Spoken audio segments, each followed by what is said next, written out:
Hey everyone, you're listening to the official podcast of 4PlayerNetwork.com. Check us out at that address for everything you need to know about our community, monthly giveaways, and nightly live streams. You can even support us on Patreon at patreon.com/4Player.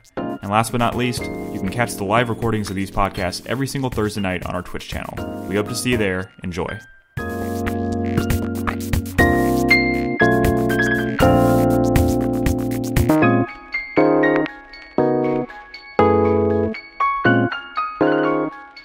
Everyone, and welcome to 4Player Podcast. This is episode 511. This is the official podcast of 4PlayerNetwork.com. I am your esteemed host, Nicholas Henderson.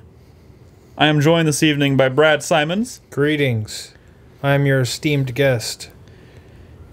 Let's not go that far just yet. You calm yourself. Esteemed is a strong word. Very strong. Christopher Guthridge, who I would say is pretty esteemed. I feel pretty esteemy. What? Esteemy? Esteemed, I think, is still Isn't the that word. Esteemed. I feel pretty esteemed, although I don't know what Esteemed. feeling esteemed. I don't know if it's something you feel. I feel esteemy. All right, I'm moving on. And It's a bad show. It's terrible. Let's go home, guys. Brad, please. They're all bad. They're all bad. Let's not get ahead of ourselves. 510 bad episodes before this one. I was generalizing. I was saying we have a bad podcast, but continue. Just all around. You people have terrible Well, this taste. could be the first great podcast. No, The first. That's not true.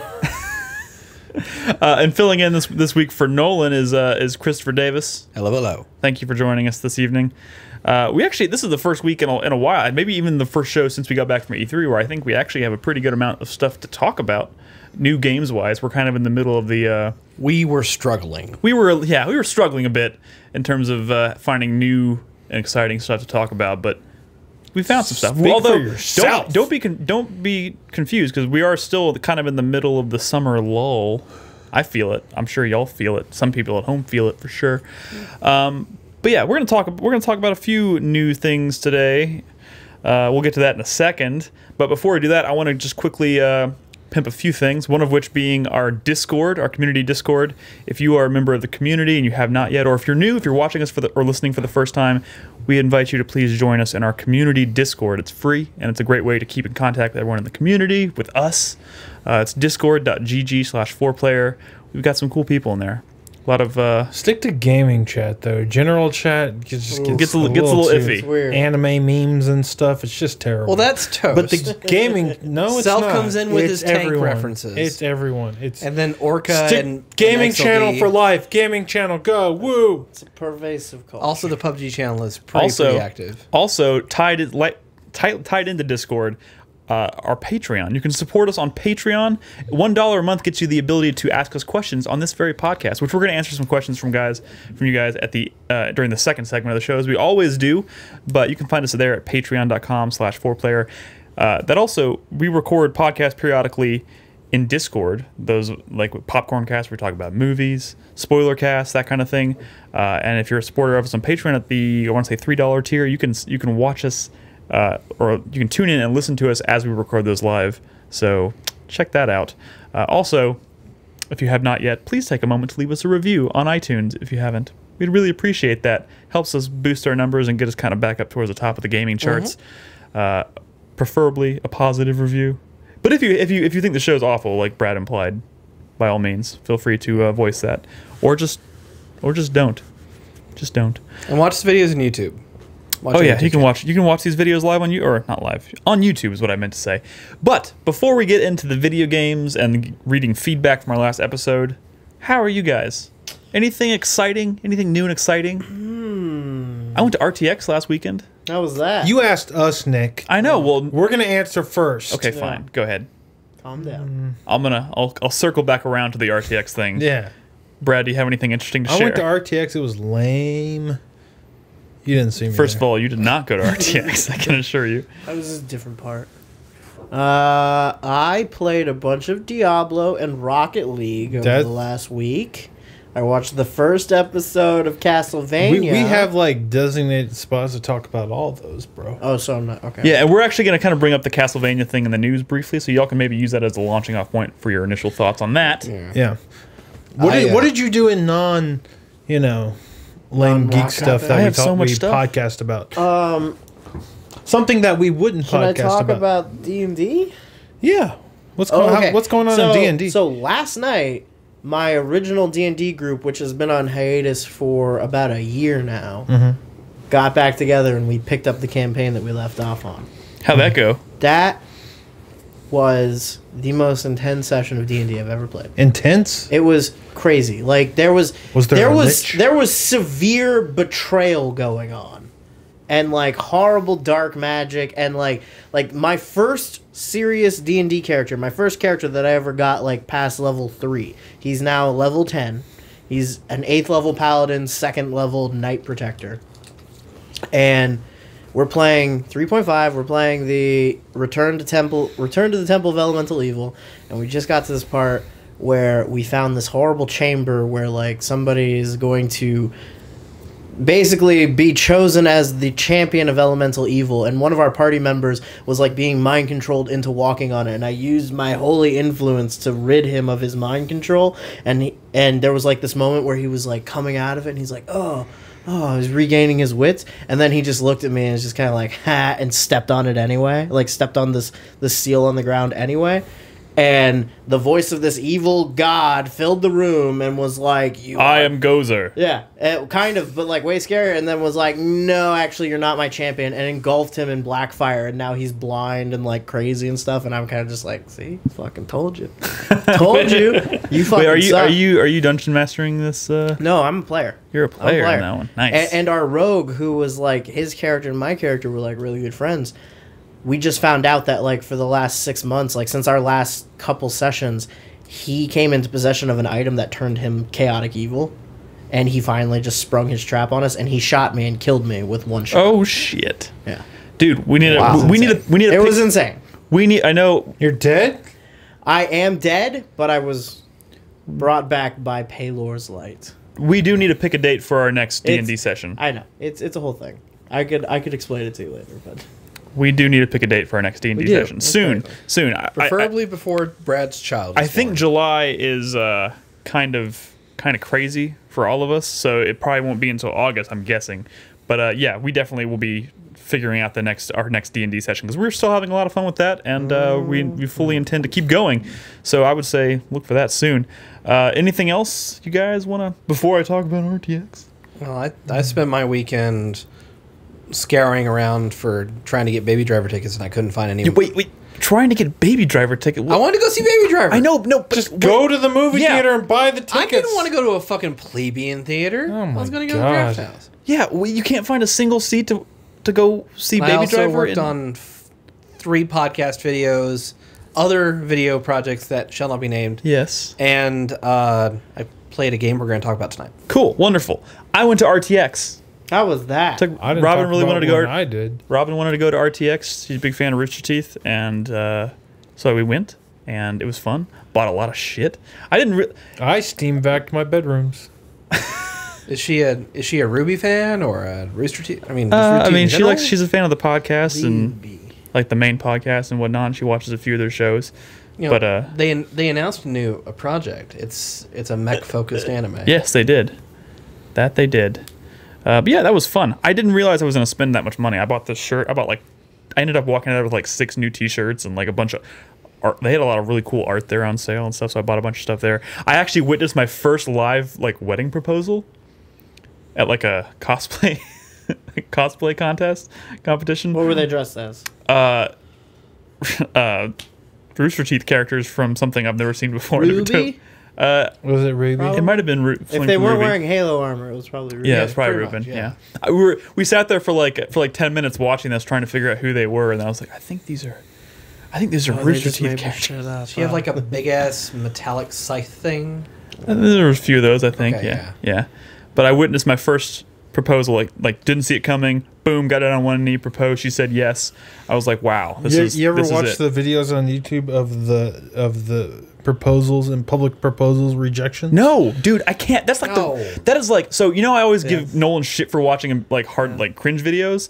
Like the top tier cringe video for me, the one that I can't even fathom watching, are marriage proposal rejections happening in public. Like I can't even entertain the notion of watching those. There was this one where the girl proposed to the guy, and like there's like all this video before it happened of like her and her friend in the bathroom, kind of like she's getting psyched up and stuff. And Dude, why are you describing this? I want to hear this. Keep Oh, going. you're making Keep going. Oh, it was a killing me. disaster. What happened? Oh, he said just no. asked and He was like, he said "Fuck no. that," kind of. He said, "Fuck." Oh my god. Did she cry? That's She This flipped sounds- out. this sounds awful. Yeah, it was bad. You know what? I also watched a lot of Spider-Man over the past week and a half. In fact, Oh yeah, I didn't all watch the that movie movies. Oh, you've been. Man, I want to watch that, and I want to watch Apes, and I kind of shit. Eps. Oh, how's Valerian doing? The only review I've seen it's so far okay. said something about it is pretty good, but it's like really. Stupid. The word they used was uneven. So I can't wait. The word they used was Luc Besson. I heard Luke visually and supposedly the effects are really good, but I mean, This is all sounding terrible. Dunkirk is getting good reviews. Like great There's reviews, amazing reviews. No surprise there. Amazing reviews or good reviews. I mean, it's Chris Nolan. I mean, Yes. What does that mean? He What has doesn't he not made? shoot Okay, gold every first of all, time. movie. this is not an invitation to talk about Interstellar Interstellar. was not a good movie. Chris Davis I is think Michael. Interstellar Interstellar was not a good movie. All right. Chris Davis, I- can we you can't- say We something can't do for this. me? This will be the whole podcast. Chris Davis, say something for me, Interstellar's not a please. good I movie. mean, I'm talking right now.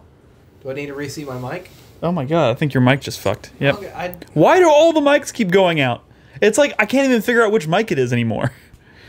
you need to comment on it. Is the mixer? Maybe our mixer is slowly dying. We should Let's just buy a fourth. let's buy a new house to do this in. Maybe that's the problem. That's what. Yeah, You we know could, what? we could go back to the old mixer, the big one. That is the comical escalation of the This whole something doesn't work. Let's just buy a new house. I do want to say, I don't want to talk about Spider-Man, but I do want to say, God damn it, Crispy. What? I want to do a popcorn cast about Spider-Man with you. So I'm gonna. Do you think I'm not gonna like it? No, I think you're absolutely probably gonna like I'm it. surprised you didn't see it. Yeah. Dude, I had a lot of shit going on this weekend. Like I mean, what? yeah. Like what? List it all. No, don't. You said Diablo. He You did- said D&D. I also did a lot of homework Okay. and a lot of D&D. You know, when I'm running a session, that's a whole other day that I But have you to weren't running prepare the shit. session. You even told us. I ran a session on Monday, played in a session Okay. Wow. yesterday. Yeah. So Also, last week was midterms, so All right. Before we get to the video games, why don't I just read some feedback from our last episode? How's that? Are y'all Sure. comfortable with this idea? I think if you're listening to this show or if you're watching us live, whatever, if there's anything that we talk about tonight that you have an opinion about that you'd like to let us know, leave a comment for this episode at 4playernetwork.com. We will read that back at the beginning of the next episode, and that enters you in the drawing for the giveaway that we do every month. By the way, our winner for the month, what month is this? July, month of June, July. was Self Torment. You know, the guy who loves tanks. Yep. You know what game he chose? No Because games. you can pick a Just a game. bunch of tank we will DLC. give you a game if we draw your name. Do you know what game he chose? Nope. King of Fighters 14. Whoa, that's Yeah. weird. Yeah, That's not weird. Out of left field. That was his pick. That's the latest King of Fighters. I know. I Supposedly was it's expecting pretty it to good. be That something is with tanks in it, but So bizarre. he went with So weird. there's probably a tank in King there of Fighters somewhere. 14. So yeah, weird. all you have to do in the giveaway is leave some insightful feedback for the episodes that we read back, or you can retweet the episode when it goes live on Twitter every week. Any kind of participation like that is really appreciated, and it gives us cool stuff to talk about on the next episode. So, all right, our first bit of feedback from last week comes from Haste. He says, speaking of games that weren't localized for the US but have English language anyway, Devil May Cry 4 Special Edition was technically localized for the US but was not released on a physical disc for that region. However, since both US and Japanese versions of the game featured 100% English text anyways, English-speaking fans could just buy the Japanese version if they wanted that sweet plastic disc of authenticity. I got the limited edition of the Japanese version as a result, and on an unrelated note, it came in Dante's sweet pizza box. Jeez, you should do that, Nick. What? What? Are you? Get that game. Get Devil May Cry 4. Are you? I have Devil May Cry 4. No, but the special edition, the PS4 one. Yeah. He's saying it came out on a disc in Japan, and it's in English. Maybe I should. And it came in a pizza box. I can't really tell if you're like trying to like get me like- to spend money because if I he's- like buying discs or Both. he's goofing And you on like it? Devil May Cry. do you think do you genuinely think it would be a good purchase? You once bought Siren I did. from the Asian version because it had English and it was on a disc. I did, and I will never regret that purchase. That was a I'm good not saying purchase. you should regret it, but I'm saying that this is another example of that. Maybe Maybe you I should will look into it. Has anybody heard how that game runs? The PS4 mean, It version? runs good. It Probably. runs good. I mean, it was a early 360. It ran title. at 60 Yeah. on the old hardware. It ran at 60 on 360.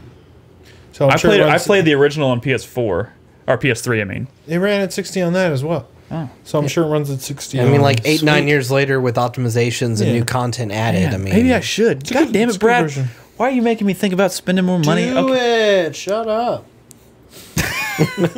You know what? If it comes in that pizza box, Yeah, that's pretty dope. that's pretty cool. Yeah, all right. All right.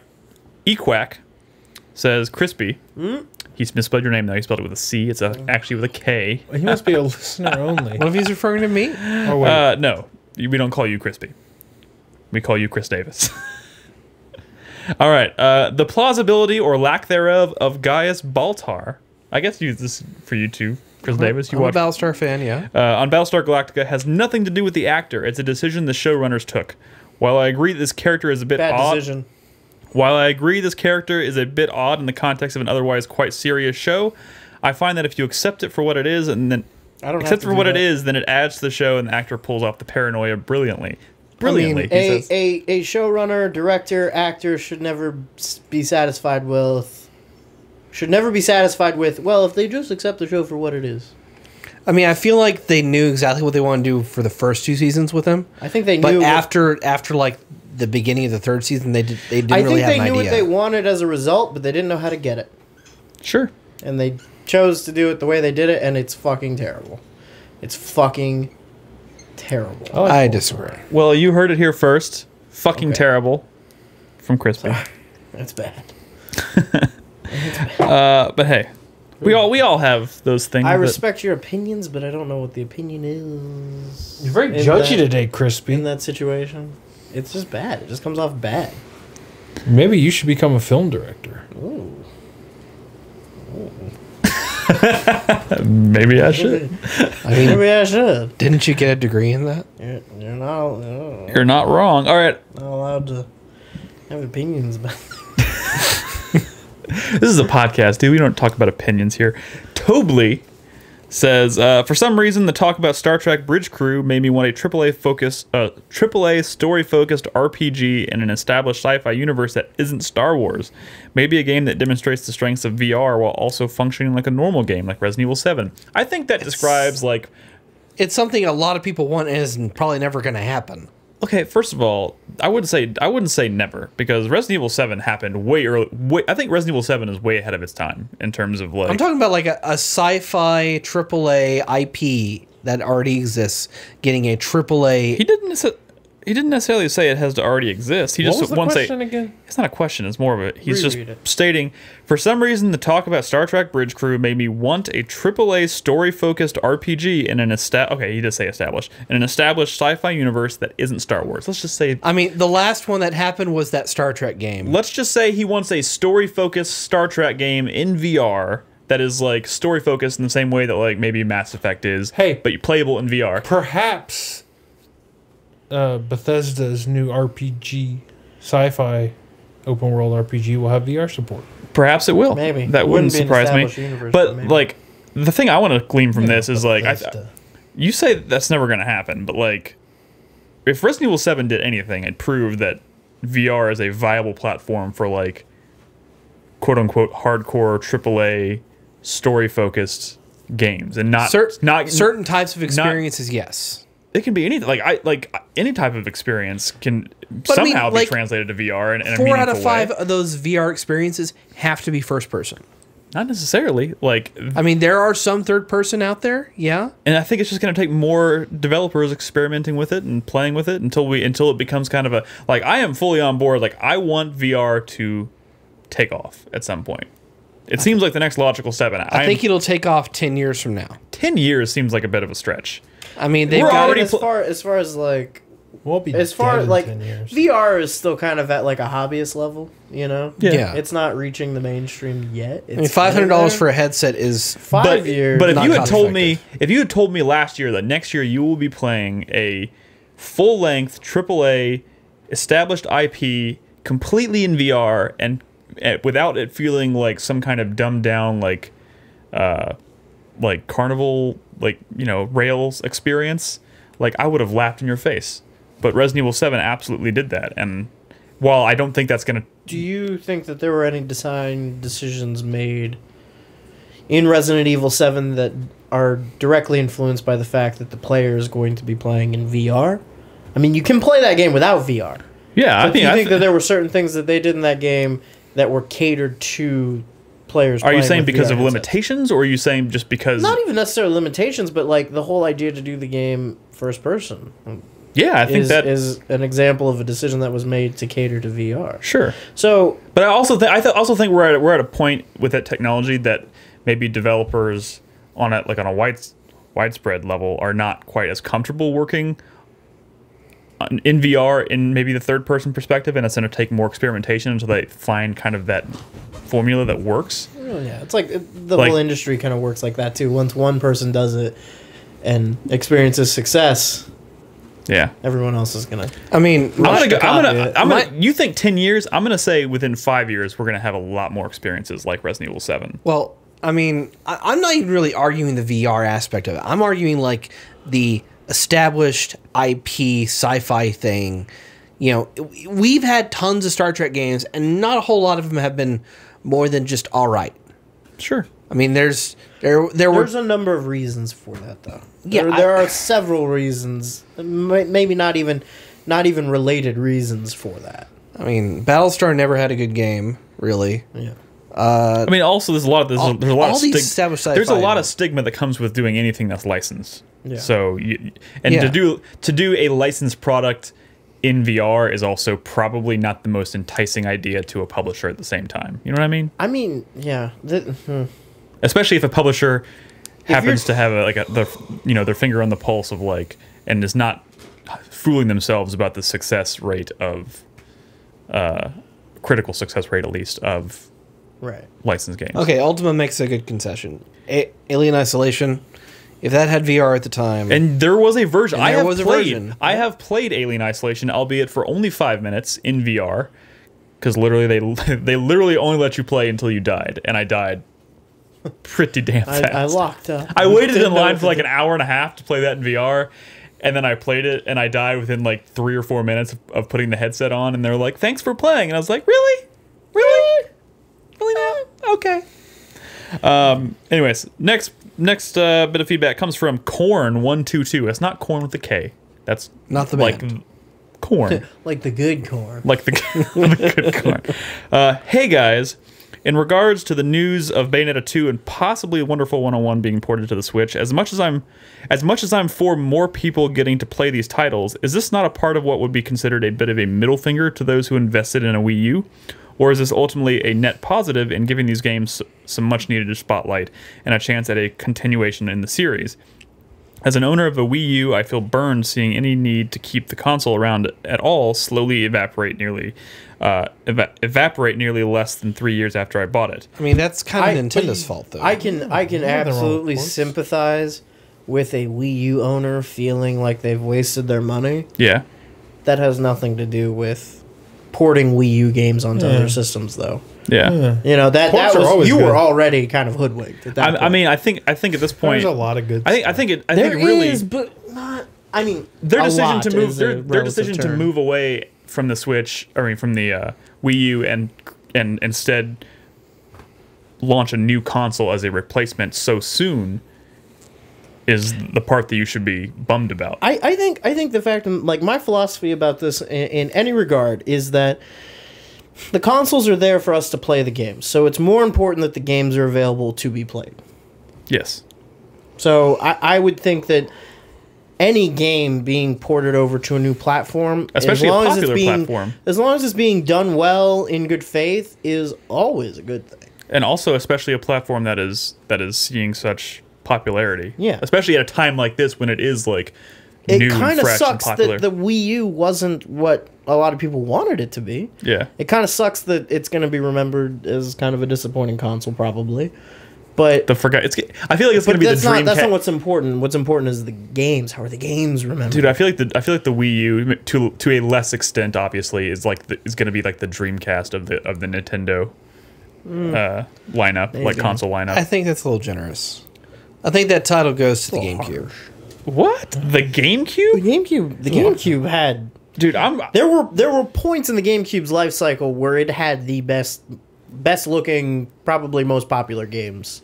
I mean, in the world at the moment. Like the overall size of the GameCube's library is small, but the amount of like quality games within that library is I think much more Dreamcast significant. was canceled after 2 years. There's really no comparison. I mean, the Wii U was canceled after what, 3?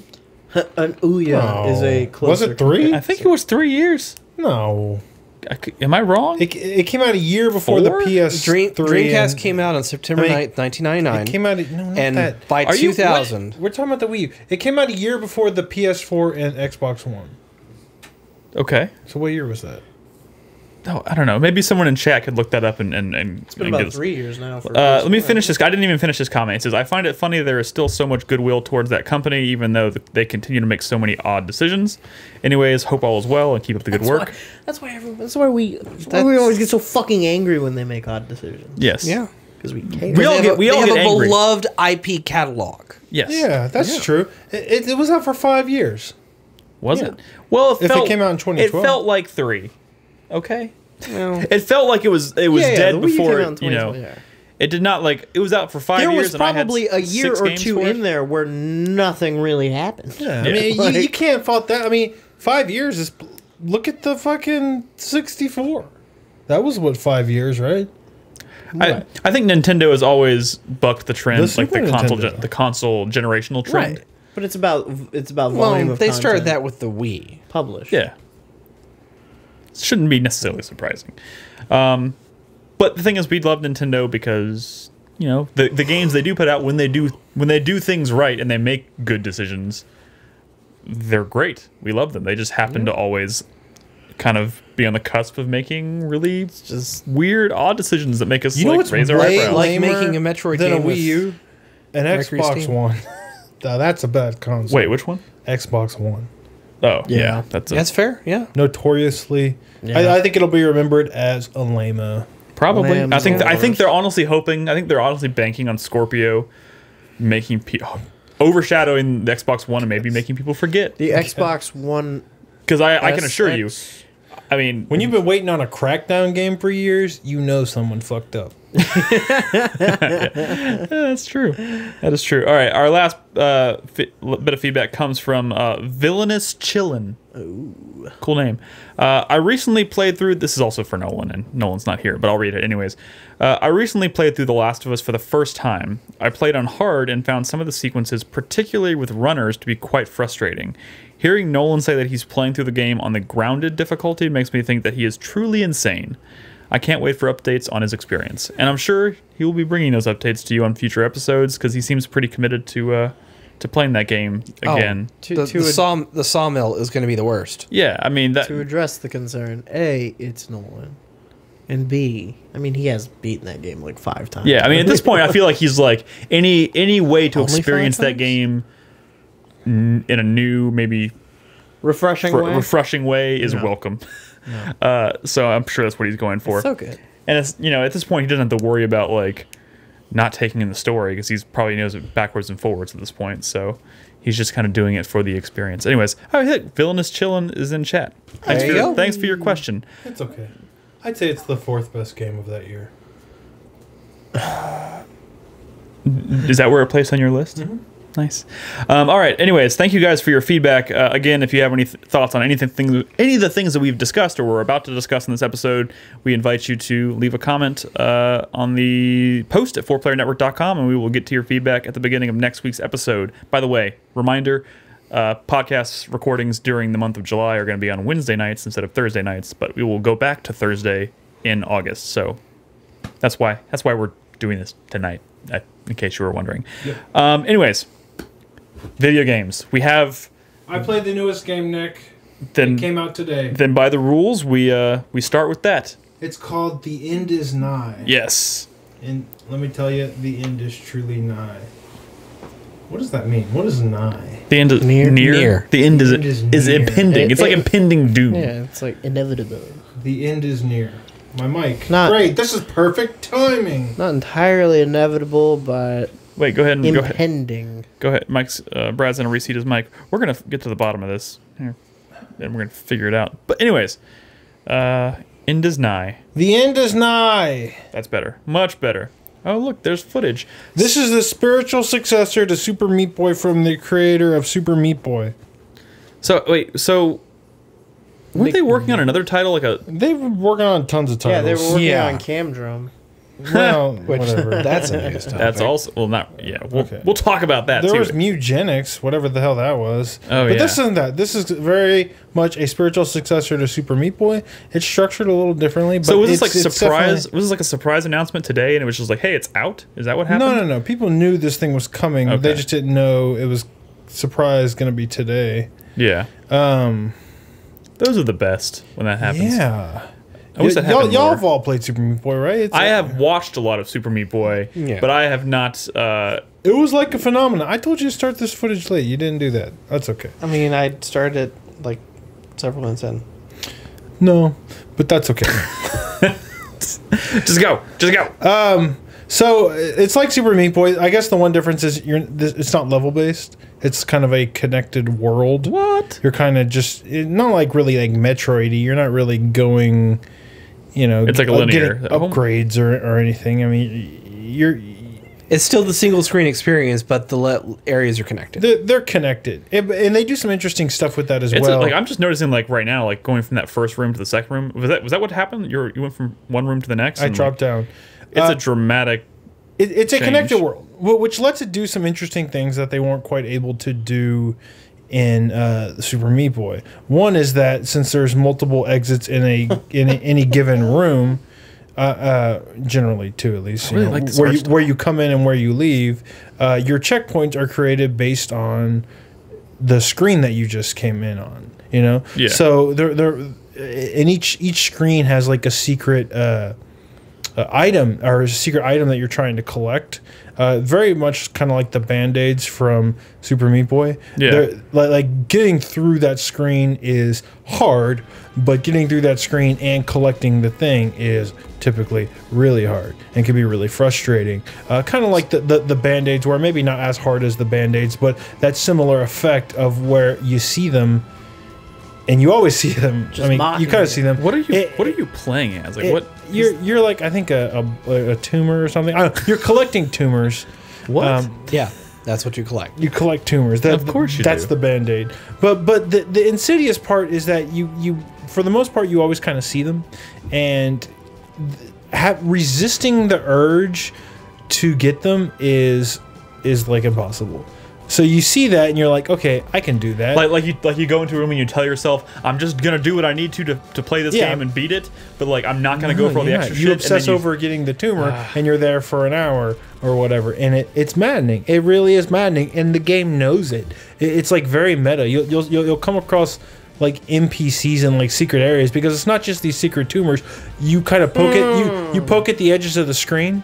You Yeah. know, like you might see like a block move in an interesting way. And then you leave the screen and you come back and you go, huh, now I'm in a position to where I might be able to reach that in time. Let's try to get to it. All of a sudden that unlocks a secret little area, which, you've just sort of like found in the top of the screen or the bottom of the screen or whatnot. You might see me do that here, but you're not seeing the little tumors because I've collected a lot of them in this area. I kind of went back to capture footage. What does a because- tumor look like?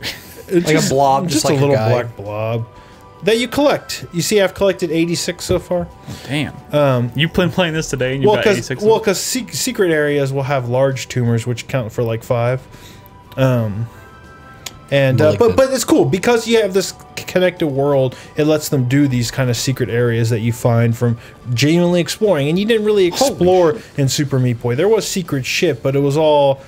It wasn't through exploration necessarily. I mean, it kind of was, but now I think that works better And also in Super Meat Boy, it was always that single screen experience level.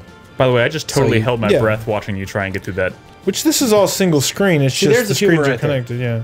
Oh, This one is such a pain in the ass to get. Right in the middle. Yeah.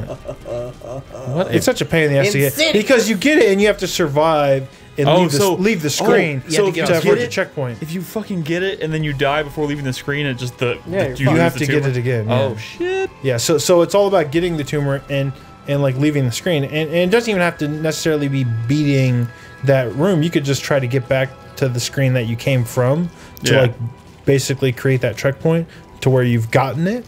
But like it's so hard to not get because it's there, and you're like, I can do this. It's so frustrating, and the See, game knows that. It's what really You're like, sucks is you're I'm like watching. the Nazi lady at the end of The Last Crusade, where she's like reaching for the Grail, and Indiana Jones is like, "Don't do it! Watch You're what gonna happens die." here. Watch what happens here. Oh wait, I get that tumor and I leave. Or I'm trying to get this tumor and survive. I missed this one the first time. Oh, because the whole thing starts dropping. The whole thing starts fall.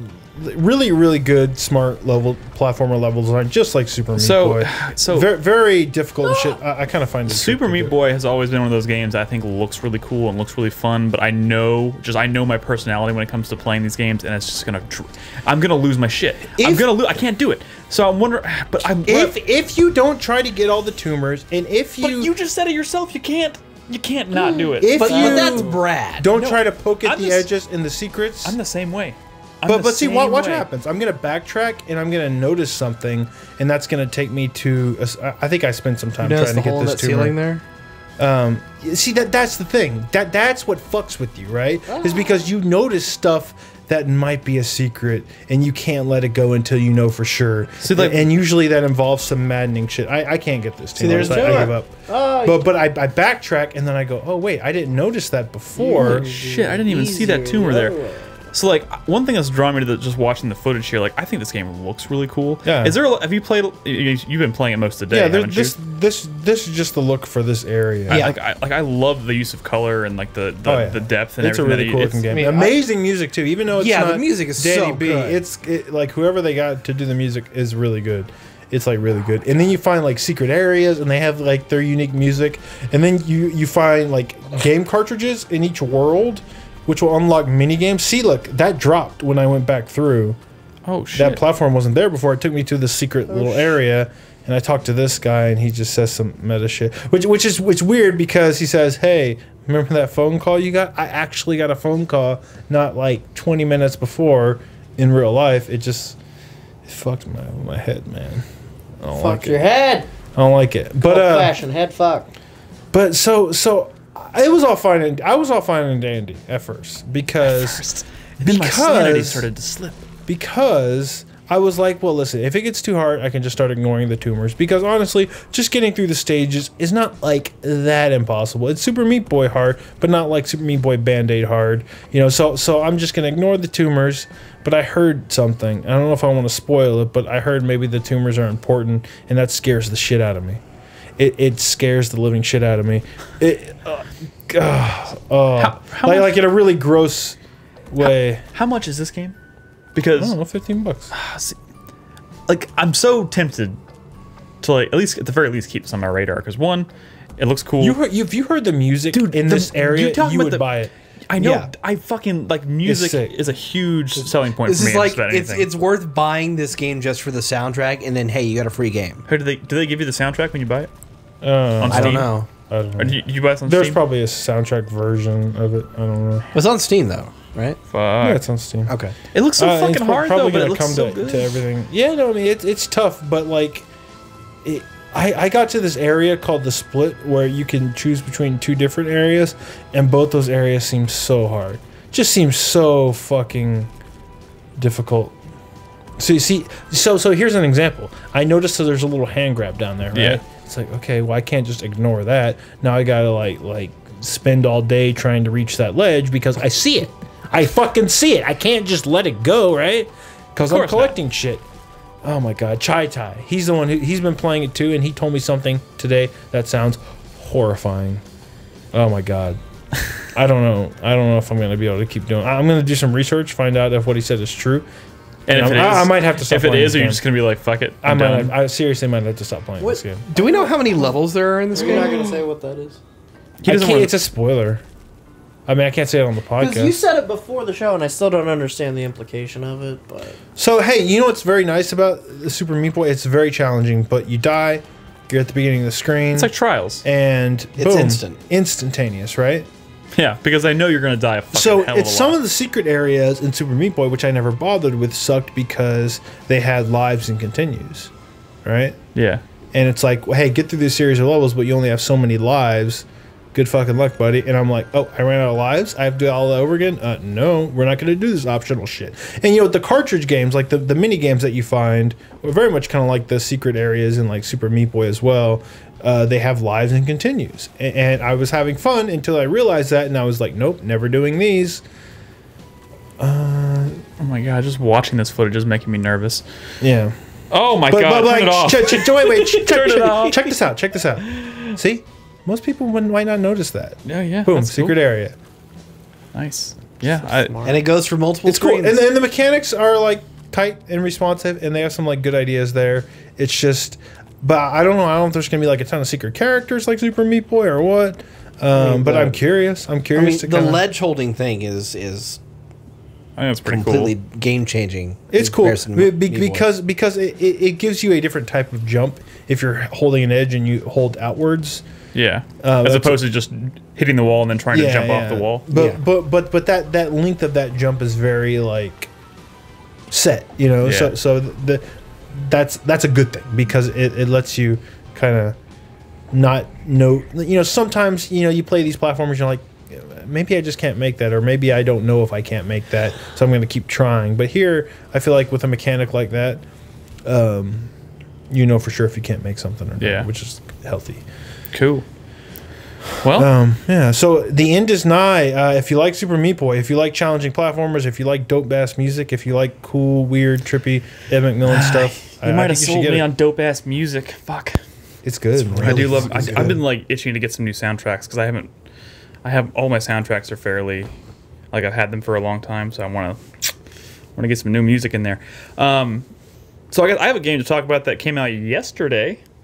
We don't have to talk about it too long, but because it's kind of not new, but it's also new.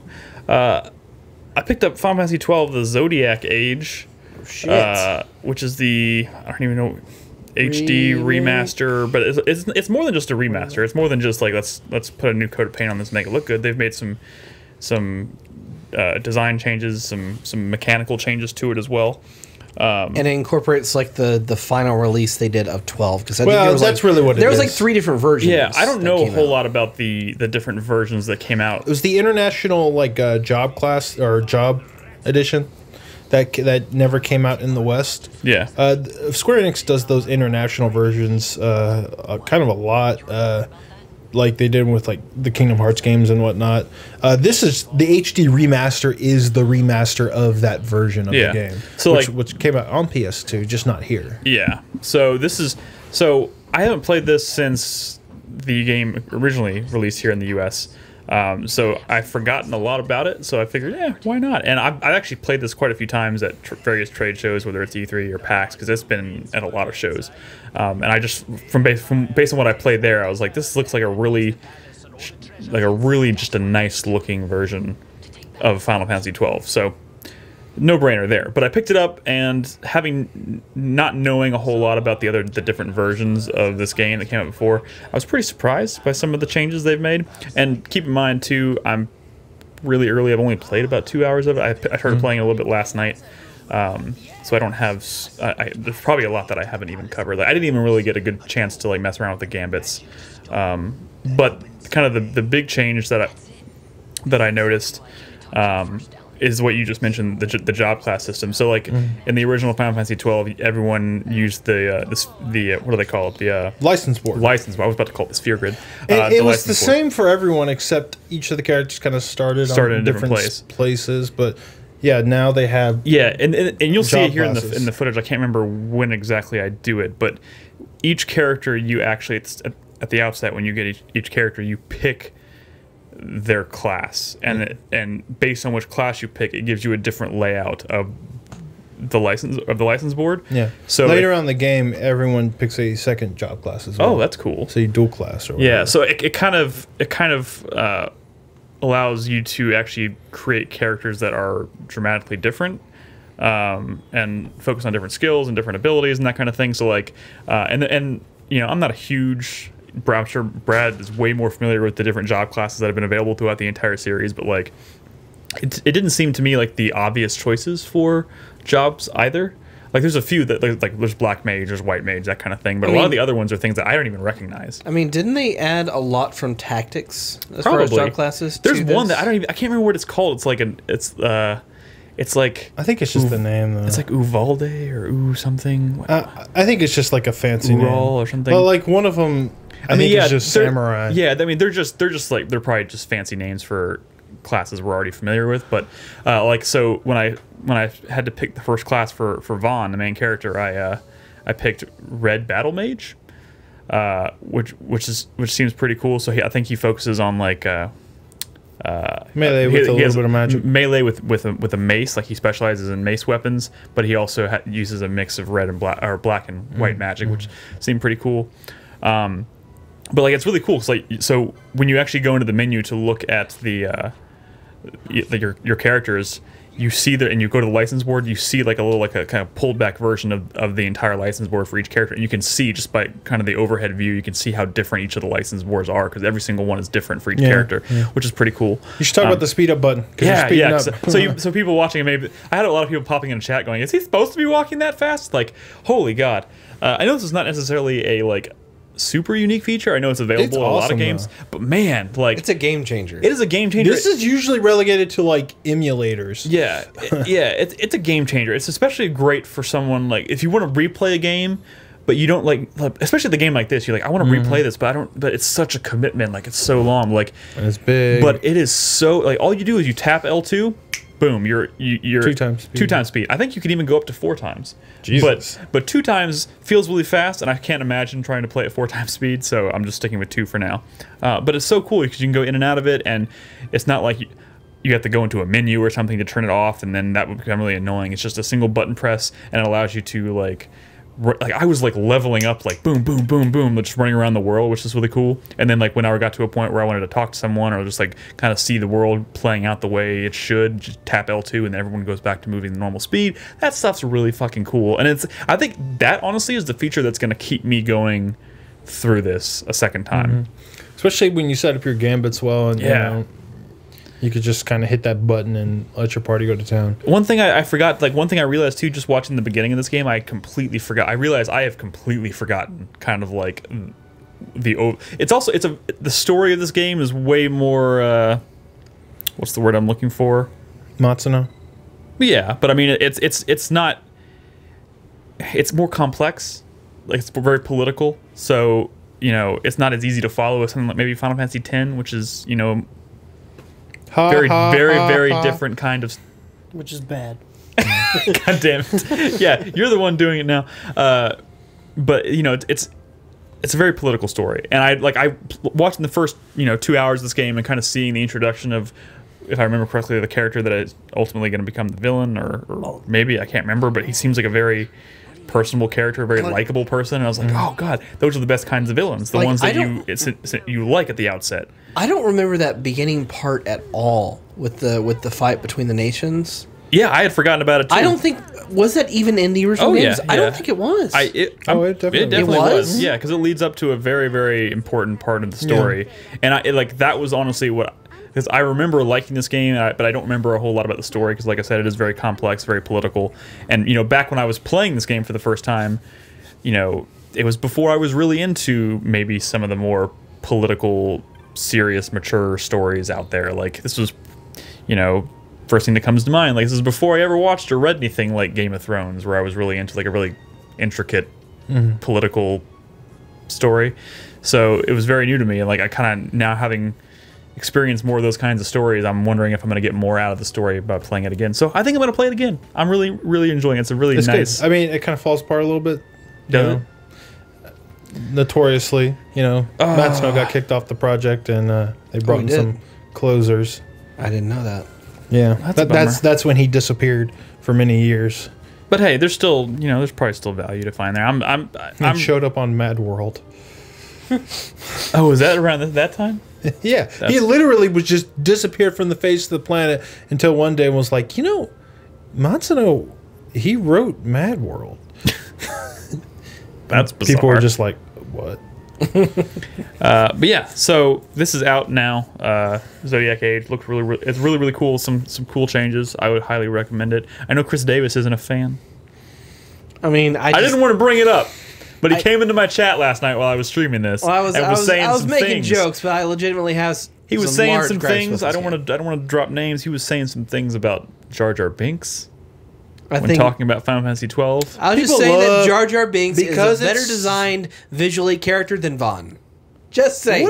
I think Vaughn is a fine looking character. No, Vaughn, he looks terrible. He's a fucking terrible character design. Star Wars Aladdin. He's a fantasy street rat, okay? That's why he wears the little fucking vest. He's fucking Aladdin. Everyone talks about the fact that he doesn't wear a shirt. He's Aladdin.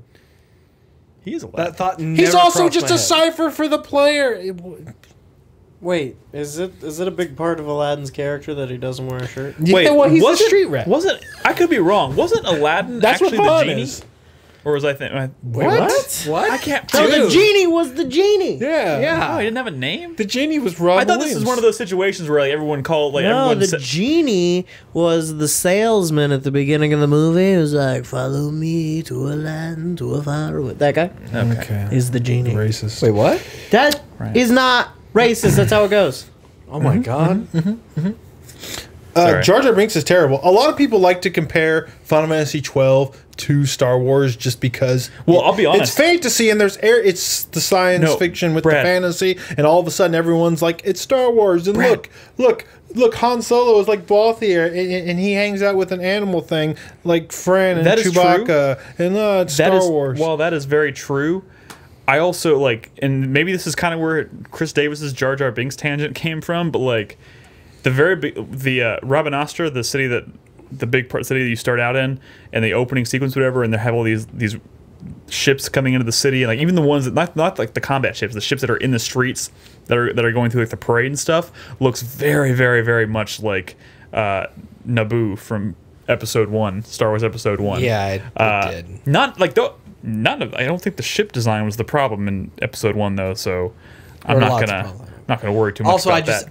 My main problem with the game is that I just don't like the combat system. He dislikes. I think I don't like the combat system. I like That's the combat way I am. system a lot.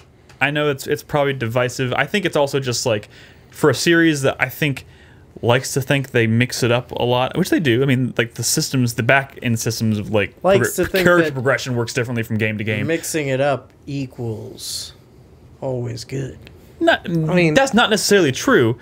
But I mean, the thing up is, until this point, the actual action of being in combat was always random felt encounters. pretty. Well, not even random encounters. It always felt pretty like the characters are sitting in a row, and there's characters on the other end sitting in a row, and then they take turns, turn-based battle system. They fight. I like that, which is fine. It's great, but not every RPG is to play like that. And I don't play. But that had been the Final Fantasy formula forever. I know. Hence why I think I like this departure, because it was, in my opinion, something necessary to keep it feeling a little fresh. It was the Gambit system. And the Gambit system's fantastic. The reason Final Fantasy XII combat's dope is one of the reasons Dragon Age Origins combat's so Dude, dope. I like the fact that I could run around that world, especially at 2x speed, and level up like that, because I'm not, every time I touch an enemy, it's not going into like fading out the screen, and then the music playing, and then the camera doing that dramatic pan, and then the combat starts. It's literally, you run up, you tap X, you target the character, and then you start attacking them. And that stuff, in my opinion, that's kind of a game changer. You do some cool shit with Gambit. You do some cool Although shit. I still hate that the game never had a steal Gambit, and we never had a steal. I've stolen the item. He no longer has an item status. Oh, so he kept trying to steal. So you had to do weird shit with only steal if he's above 90% hit points or whatever, and then he'll keep stealing, and then when he gets hit, he'll just go back to attacking and stuff. It always drove me crazy. Yeah, that there was never the perfect way to set that up. But I love setting up those logic, if statements or whatever. It's good. I'm looking forward to doing that again. Chris Davis, you have a game. Do we want to talk about my game now, or yeah, why not? Okay. I was gonna do my game last because my I have other another game. Oh yeah, well let's do Brad's and we'll do mine after the break. I've been playing. So my All right, host. my day has went from playing a really painfully hard, brutal platformer Yeah. to a painfully difficult arcade racer named Wipeout. Why do you do this to yourself? Well, I like Wipeout. Listen, I had a Super Nintendo. I always talk about it this way. I had a Super Nintendo like everyone else. I played Mario Kart like everyone else. I love Mario Kart, right? But as I got older, like I was in the 90s, I put away my childish things and I bought a PlayStation, right? Y'all bought 64s, that's fine. Y'all were younger. Well, I bought a PlayStation, given right? it. Right? And when I got a PlayStation, I got Wipeout and Twisted Metal. And if you look at it, Wipeout is just an evolution of Mario Kart's race mode, while Twisted Metal is just an evolution of Mario Kart's battle mode. See, I played the grown-up versions while y'all just got Mario Kart again on 64. That's not the way I would. Again? I mean, I would think that Wipeout is just like the PlayStation version of F-Zero. Well, but the races have like pickups and stuff. Yeah. I mean, Yeah, he's it's also like coming Mario Kart. from literally going from playing Mario Kart to playing this. From that perspective. No. And don't I'm get me wrong. I'm kind of just fucking with you, but I do love Wipeout, and that's why I picked up the Omega Collection, haven't played which Wipeout is in so which is a collection of Wipeout HD, Wipeout Fury, and Wipeout 2048. Is that what it is, or Yeah. is that the Something like that. One Car Y movie? Does Wipeout have an arcade machine? Am I? I know. I'm partially. I'm thinking of Hydro Does it have Thunder. an arcade machine? Like, did this game ever come out? Oh, in an arcade machine? no, I don't think so, but maybe. Yeah, I think I'm thinking of thinking Hydro of Thunder, but You're I mean, thinking I've of played Hydro Thunder. Wipeout for sure. I just couldn't remember Yeah. if there was also an arcade machine. So the third game is the Vita launch title, but this is it, and it's beautiful. Now It does look yeah, gorgeous. it looks a lot better than a Vita game. So I'm game flying it. Also, bitch, please. I played Extreme G. I would. I would have picked this up sooner, but I actually played a lot of Wipeout HD and Fury already back on the PlayStation 3. Yeah. But I never played. You I goofed shut, the tunnel. I shit the bed. There it goes. This is so hard. It's so There it hard. Like, goes. listen, if you there's like no rubber banding in this game. At least it doesn't feel like it. Which means if you shit the you can go so fast in this game, but still be last place, and that is kind of heartbreaking. You know what I mean? Like you can. That's real. That's reality, bro. Like you not only have to know the track, you have to control your thing well. You have to use your power ups. You have to nail it if you want to get in first. I've beaten a lot of a lot of the races, and it's not just races. It's also these other things like zone and combat and time trials and stuff. I've beaten a lot of things, but most of them are at 4th place, which is enough to pass at least early on. Because getting first in this game is just redonkulous. Yeah, it's a lot like F-Zero, and like F-Zero, it is insanely difficult. But it's rewarding when you get good at it because the sense of speed, the cool track design, and it looks beautiful. And it always has good music. I mean, this is the shit that had Prodigy back in the day before people even really knew who Prodigy was. I mean, it's such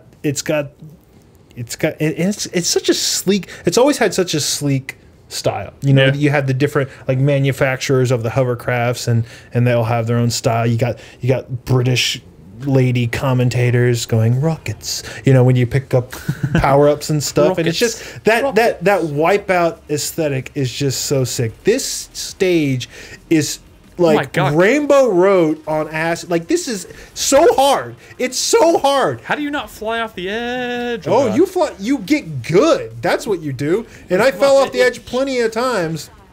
It's just so fast and brutal. You can play this game in first person, and it's absolute insanity. Especially because one of the things you can do. What if you could play this game in VR? No, it'd be sick. It'd be my sick. God. But Sony shuttered Liverpool. Like the actual creators of Wipeout, they shuttered that studio. So if we're ever going to get a new Wipeout, it's going to be from a completely different team. that's why this is just a HD collection of Wipeout games, because the studio that makes new Wipeout games doesn't exist anymore, which is fucking sad because Wipeout has been around since the original PlayStation. Oh, God. You know, they also shut down the MotorStorm studio, which is the other Sony arcade racer that I really enjoy. Holy shit. Oh my god. If it's not Gran Turismo, I feel like Sony doesn't really care as a racing game. If it doesn't sell, I feel like none of these publishers care, and I guess that's business. But it's just sad because it's like this legacy franchise, and This level would look insane in HDR. Dude, this yeah. Well, I think there's some pro support for this game. I'm Really? literally trying. I'm sitting here just trying to imagine like how this game would feel to play in VR. Like now that the seed has been planted in my head, I'm just really sad that that's never gonna happen. Oh God! I actually like clutched this one out. Like even though I've fallen a bunch, I totally like clutched this one out. I gotta say, we gotta finish watching this race. You can only play from the third person, right? There's no first person. No, there is. No, he just said first Oh, person. God. And the thing is, That's why one I of the said mechanics VR, is like man. when you go airborne, you can flip your ship. If you do like left right left real quick, you'll do a barrel roll in the air, which will you'll take damage when you land or when you do the maneuver, which you can blow up. You see, I'm at 25% health. Which I just do that maneuver and I'm at 10% health. But one of the things you can do is when you pick up a power up, you can choose to absorb it to get a little health back instead of using that power up. That's cool. But like if you land a successful barrel roll, you get a boost when you land. I kind of clutch this one out and I get third, which again is really good because it means I pass it. It's a pass. It's a pass. And it's not just the race. They have like these combat stages where you can actually turn your thing around like on a dime. And it's mostly just about getting points through and like blowing up other enemies with like all kinds of power-ups and stuff. This is fun. And you have zones. Zone's the craziest one because it's like they introduced it in Fury, I think. It's like super trippy. Like it's all colors and the tracks don't look like they do. It's very kind of more abstracted, like the color design. It's just like flat shaded everything and crazy lights.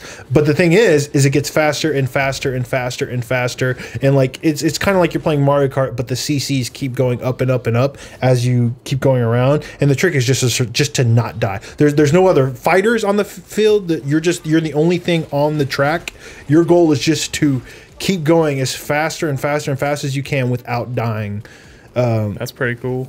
And it gets so fucking fast and so hard, but it's cool because these, especially, I mean, I don't know. Maybe it's not. I guess it's with all racing games, but like such an intense racing game like this, when you start to feel like you're getting really good at it, it becomes really satisfying, and you're doing these turns, and you're like, I can't believe I just did that. I can't believe I pulled this off. And air braking is very satisfying and stuff. But the game has combat in it. I mean, does the AI build up a grudge against you, like in Burnout, for example? When you do road but rage? like they will absolutely just unleash on you. So like, so you could be in last place, which happens a lot. Just fighting. I just want to get. Just let me get 7th. Let me get not last place. And then as soon as you get not last place, the new last place dude, he just unleashes on you. Like, you passing me up? Fuck you.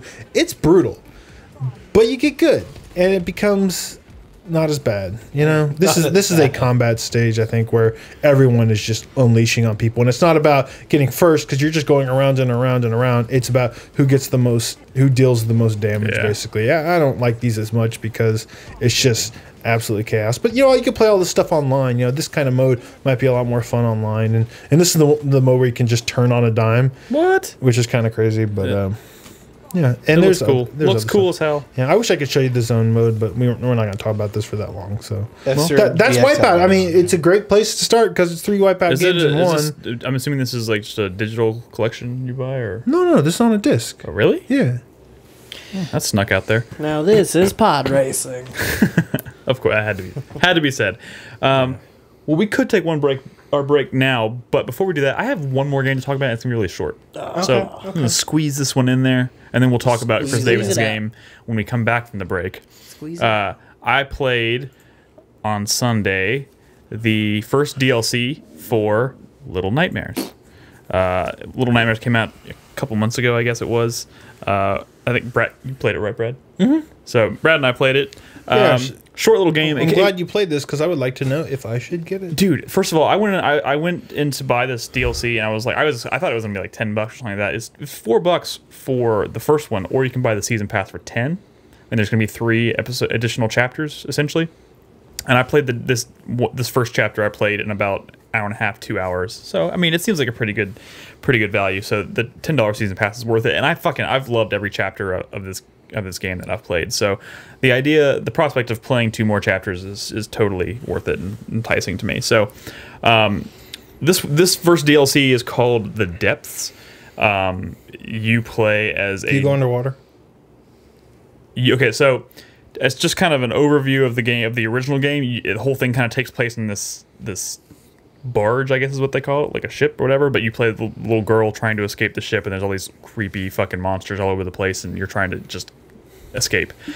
In the DLC, you play as a different character, this boy, and he manages to get free and tries to escape as well.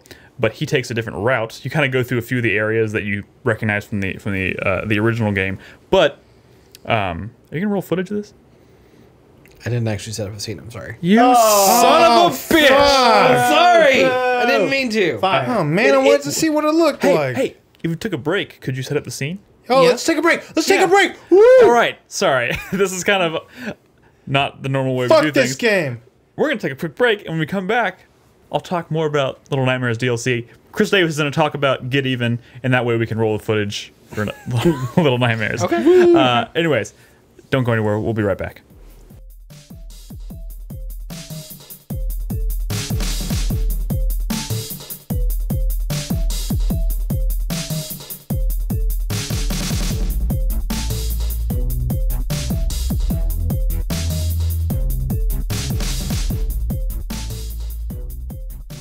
Can we just Shut go? your mouth. If you hit record. I actually did hit record. This is the show.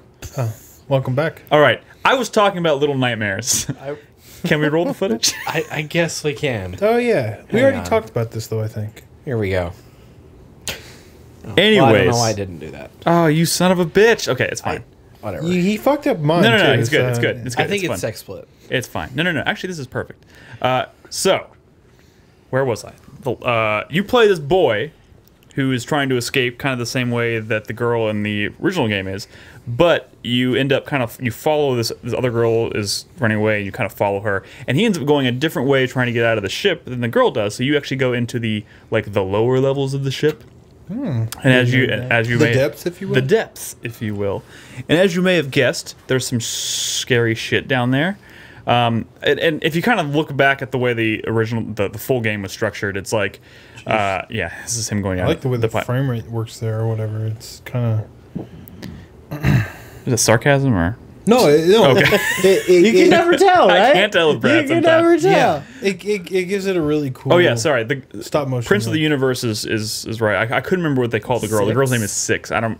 And I don't really know what the character's name in this is, but 7. obviously there's no dialogue in this game. It's very much kind of like it actually. This game ultimately, by the time it's all said and done, reminds me a lot of something like Inside. But the game was separated into 6 chapters, and each chapter is kind of a different part of the ship, and each part of the ship had like a different monster that kind of chased you throughout it. And it had these it was paced really well, had these really cool moments. All of that carries over to this DLC really, really well. And like just the idea of going through 2 more chapters, different parts of the ship, maybe different characters, Can I ask a different quick monsters. Huh? Yeah, go ahead. The main game, the character name is Six. Yeah, Was the final chapter called 6? probably. Oh, that's fucking cool. Oh, actually. That's not uncommon. No. Oh, but when you didn't play it, but did when you you? think about what No. happens in that chapter, All right, it's cool. Continue, Anyways. sorry. so the whole thing, This is very another world. These little black slugs. leeches, you mean? Mm-hmm. Yeah. So you go into the depths of the ship here, and it's the entire every room you go through. You know, it's very puzzle heavy. You're trying to solve puzzles, move from one room to the next, and every chapter kind of has like a monster that kind of chases you throughout it.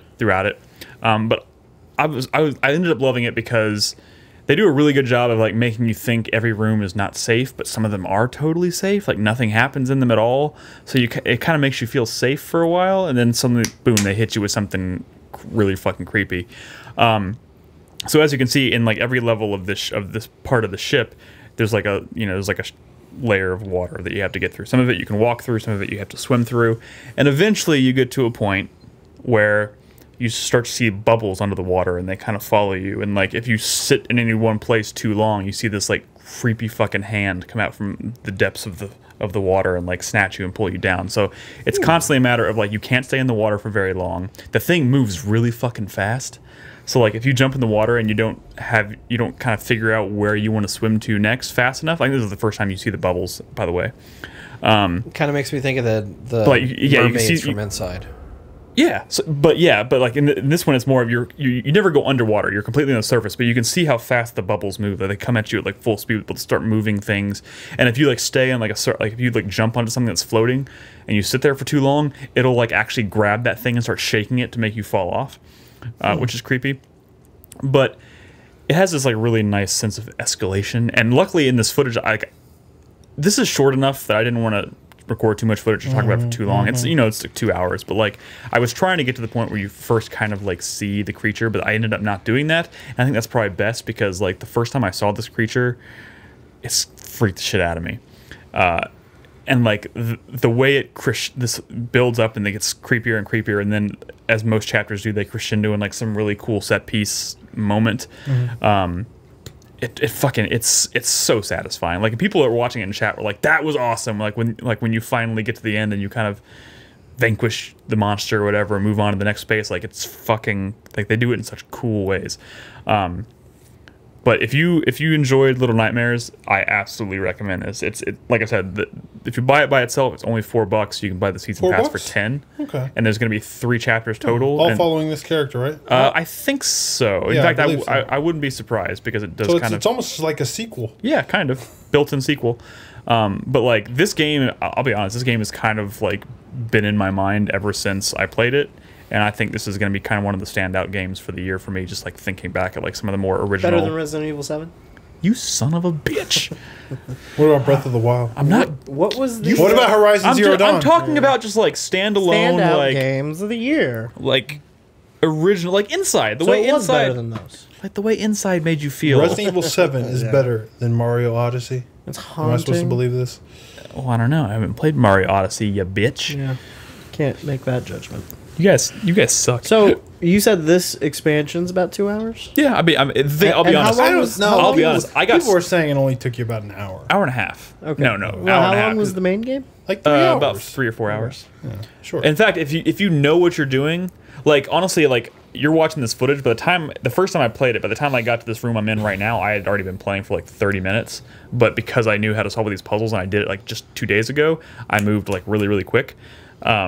So I would be willing to guess that I could probably breeze through this thing in probably like 30 minutes if I having known what I know now. But there were 2 or 3 rooms in particular that I actually legitimately got stuck on. You gotta figure out the speedrun strats, figure out the sequence. Well, there's they don't like some of the puzzles are simple, but they don't do that thing where they like highlight something that you need to interact with. So like there's one room I literally spent like 20 minutes, 25 minutes, like losing my mind, like what the fuck do I do? And then I stepped on a loose board and the board like lifted up and I was like, what the fuck? Like I didn't even know that was there, but they weren't like drawing your attention to it. Right. So there's some pretty clever puzzles in there. It's all very satisfying. It's very minimalistic in terms of its controls, kind of like Inside was. You just run and you hold R2 to grab things and climb and stuff. And this is the second room where you get this thing. And this shit's like I hate, like, one of my biggest fears is, like, deep open water freaks the shit out of me. The thought of something underneath you freaks me out. So this might be, like, maybe one of the scariest chapters in the game for me. Because it's constantly just like, oh my god, oh my god, oh my god, oh my god, oh my god, get on the next thing. And it's really cool. This is straight up Inside, though. This game is so very Inside, but, it is, like, that's okay. Absolutely. I would love to see more of that. Yeah, and I feel like every year for the past 3 years, we've kind of had a game that's very much like... You know, there's Limbo, there's Inside, and now there's this. Like, I'm totally okay with this trend. It's fucking Gotcha. This is where I cut the footage because I got grabbed. I was like, that's a good time. Gotcha. So yeah, I highly recommend playing it. Like I said, you can knock this whole game out, including this DLC, in probably like 3 or 4 hours. and it's well worth it. By the way, soundtrack is awesome. Love Nice. the soundtrack. Anyways, Chris Davis has a game that you would like to talk about. Am I right? have a game. Is this a new game, or has this It's been a out for a while? mind fuck. It came out the week after E3. Okay. I didn't even know what it was, but I looked it I up. didn't know what it was either. I This looked was- it up a little bit after I saw you put it on the dock earlier, so... This was a blind purchase for me. Get Even. It's from the Farm 51. They're the other Polish developer that's not CD Projekt Red. The other one? it. There's Yeah, two. the other one. There's two in Poland. Yeah, pretty much. These ones don't... How would it feel to be the... Is There's this two... related to Metro or Stalker in some way? No way. There's no. I'll be honest. I looked at some screenshots and I was like, this Not looks the a li- game itself, but this like looks a the little people who work stalkery. on it. I mean, it's definitely not Stalker. It's a very linear game. I'm that's not what First person, It's though. First person shooter. it's not post-apocalyptic or anything. It is a first-person game. How many AK-47s are there in the game? I've lost count. so there are, is what you're saying. I mean, there's only like 2 weapons that Is I earned in Techland the in game. Poland? Zelgan says, what about Techland?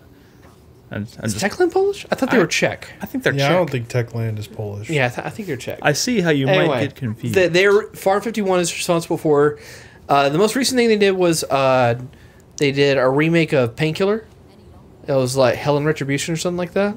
A remake of Painkiller. Yeah, I I think never- it was My Painkiller. I don't God, know a whole when lot was about- that? That was like 4 years ago. Jesus. They're also working on another game right now. But I'm this assuming one, this is like their first, like, this is like a new IP, right? This is a new IP, and this is being there. Okay, so I'm going to try and describe using other properties to give you an idea of this game. This is Condemned meets The Matrix What? meets No. Assassin's Creed You're wrong. Meat meets versus meat. Nier Okay. Meats, No, meats, I meats. think you're... with walking simulator aspects. No, Just say what it you're is. splitting metaphors But isn't this here a a little shooter? bit. But those are all You're aspects of this probably game. like Shooter. No, I conflating looked this Nier game up and it said The first person Matrix. shooter. No. There is shooting in this game. You can shoot if you want to, but like those sections are so limited. There's like very little actual shooting in the game. Okay, so I thought I had like kind of an idea what It this is game the was. first. This is a mystery game. This is a mystery thriller game. The idea is I that see you're a gun. playing as you're the head of security for this guy in the game. You play this guy named Cole Black. He's trying. Great name. Great name. He's trying to You figure just shot out. that dude in the head. He's trying to figure He's a out. shooter. That's like this is like one of the 3 levels in the game you can actually shoot people. Okay. You're not gonna miss that chance. You've gone. Would you say to this is one of a your clinic. 3 favorite levels? You've gone to a clinic in which you're trying to figure out what happened. Your memories are fucked up. You're trying to remember what happened in this mission that you're in right here at the beginning of the game, in which you try to rescue a girl that got kidnapped, but a bomb that was strapped to her exploded, killed her and hurt you. And you're trying to extrapolate like what happened. Is that what in caused you to lose your memory? part of it? Yeah. Okay. And so you wake up in an insane asylum, basically, in this VR environment. You're wearing this like super advanced like memory reading VR helmet thing. So that's the Matrix part. Yeah, there's that. And like also the Assassin's Creed part. And so what you do is you're being guided through this world by this guy named Red, who is the doctor that's supposedly treating you. And you're going through and glimpsing and extrapolating information from memories in the game that you play through in order to find out the mystery of why this girl was kidnapped, who did it, who's responsible, and hopefully bring who those strapped a to justice. bomb to her Okay, chest? you get Matrix or Assassin's Creed. You don't get both. And right now, it seems more like Assassin's Creed. I mean, Yeah, it seems like Assassin's Creed but to me the as well. Matrix part ties into the near part, Right, because you're because there's a one? near part. Okay. So you're Because I wanna nobody has hear a this name so near the like condemned Cole part Black. is for Unless the there's first some half of the deeper game. The really. investigatory part. in which you're going through extrapolating things, you're scanning evidence, you're It's using like the Nier tools on and your Batman phone. Arkham Origins. You're using the tools on And your Call of phone to, Duty. find clues in the environment. That looks like Condemned and right learn there. more about what's going on. I mean, like the investigation. yeah, part, you got at your least. UV Or light, you Outlast. got a scanner that gives you information about what you found in the environment. And you've got like a thermal vision thing that allows you to see like heated up objects for like puzzles and shit like that. Which there's not a whole lot of puzzles in the game. They're pretty basic. Hey, But question. Yeah, go ahead. What is this game? It's hard to describe. Could you? Could you maybe describe it in terms of other games we're more familiar with? Wait, those all sound like games we're pretty familiar with. The first half of the game feels very much like Condemned, in which you're going through and you're investigating. Do you hit any things that bums happen with a in the game. pipe? I mean, there's no melee He's combat. referring Calm to a down. specific Is that guy a part bum? of... Is that guy a bum? Oh, whoa. I mean, you got first-person takedowns. You actually have a pretty cool gun. It's a corner gun, in which you can actually use that to aim around corners without actually going around corners. How does a corner gun work? I mean, I'll show you in the footage. I think they had one I do it briefly. They've done it in a couple games, Fall but of Man. I don't know. Really? Yeah, you can like tag an enemy and like shoot them around corners. I think it was the third Resistance. Not like that. No, but there's like a camera on the side of your attachment for your gun, which you're looking at the camera. It's one of those- haven't you seen those you things? can aim from around the corner. Okay. It's like a thing that you put a pistol in, and then they just go. Yeah, in. It's And it attached. goes. Yeah, I see. It's kinda cool. I gotcha. It's really. But then there's the second half of the game in which you switch characters and you're playing through those basic same levels through an entirely different perspective.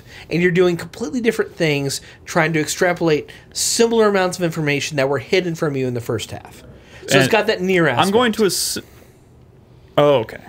I'm going to assume the second character you play as... The second perspective, I mean... Would be a spoiler to tell us who that was? So, yeah. And if it is, please don't tell us who that is. So the writing in this game is really good. The acting in the game is really good, in my opinion. Okay, Crispy's like... Hold on. is it?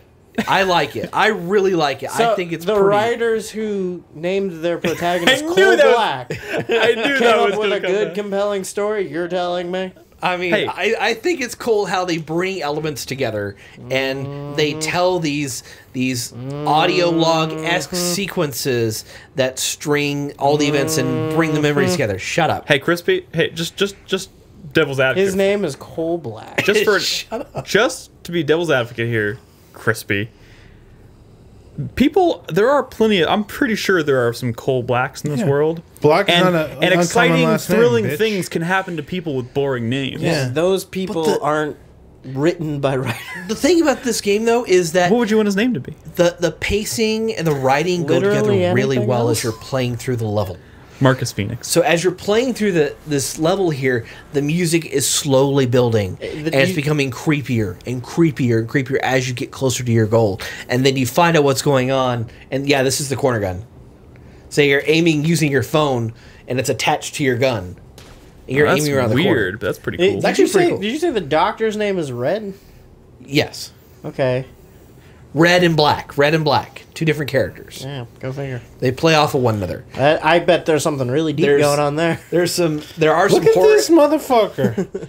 There's some horror elements going off the game with the first half, in which Coal Black is in this insane asylum, and they do mannequins, and they do like this Alice in Wonderland kind lot of of shooting bullshit. Like, this is one of the very few times in the game I was actually shooting people, and that's it. It really it tries to drive you towards stealth, Ooh, a puzzle? because the more Stop moving.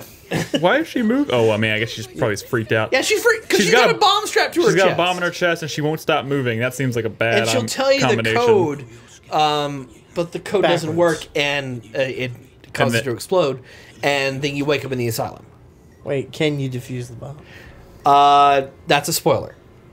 What? Because the thing is, it's got that near aspect where you're going back and playing through, and you're getting different perspectives on these memories. You gotta get even. You're learning more about these characters that you think you have Hey, one perspective on, but it turns out they're maybe completely different. Crispy, the more you say it, the more you react, the more I think you're obligated to play this game. Yeah. I yeah. mean, the game Challenge accepted. Let's see what this is all about, because any of the insane asylum stuff is like really creepy. It's seems really like good. a hoodwink. But then when you get the second perspective, Oh my god, I want to give Crispy homework to play this because I want to hear his perspective after he comes back, having heard Chris Davis describe it. Come back and tell us what you thought. But then when you get to the second perspective, you're analyzing these things from, using different tools. Like instead of a gun, mechanically it's different. You get that matrix aspect where you can walk up to people and assimilate them and become them and use them to traverse the environment. And you get warp points in which you can move around faster through You the same assimilate levels. them? Like you walk up to him, you press a button, and you go into him like an agent in the Matrix, and you become them. Possess them. Crispy has to play this game.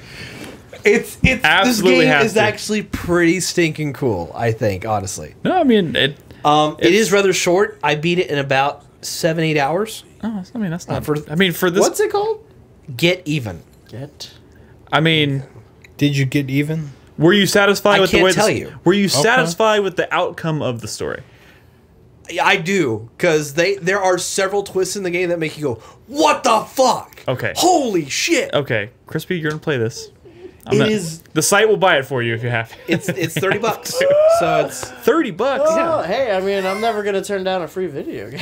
And the thing is, you can go back and replay memories, and the more evidence you collect, if you collect 100% of the evidence, you can go back into that and go into extra side areas that you couldn't access before, and get unlocks that can further help you in the game, make That things seems easier. a bit much.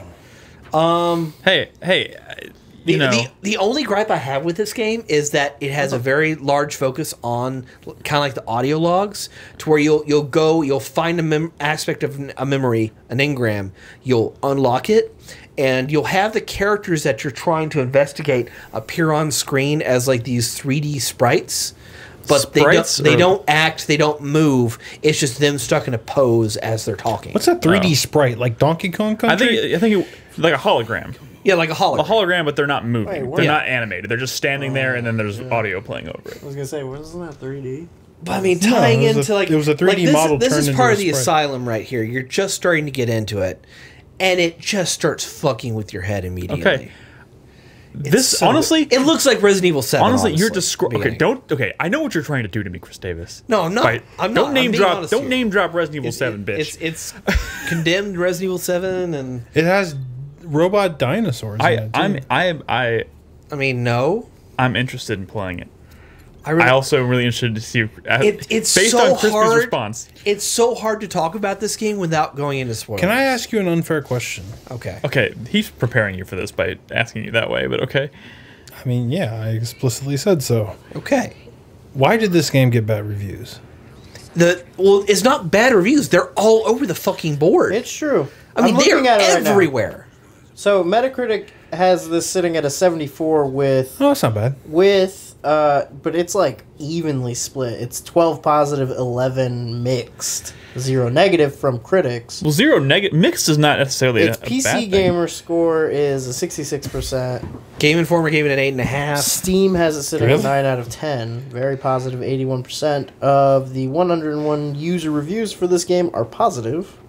Huh. See, I'm using the thermal vision makes from us the people. camera to Hey, identify boxes based that I on can that activate in response, order I to would turn the play power it. back on. Yeah. But I mean, and the soundtrack for this game is fucking amazing. Like, I can't believe how What? good this is. What kind of music?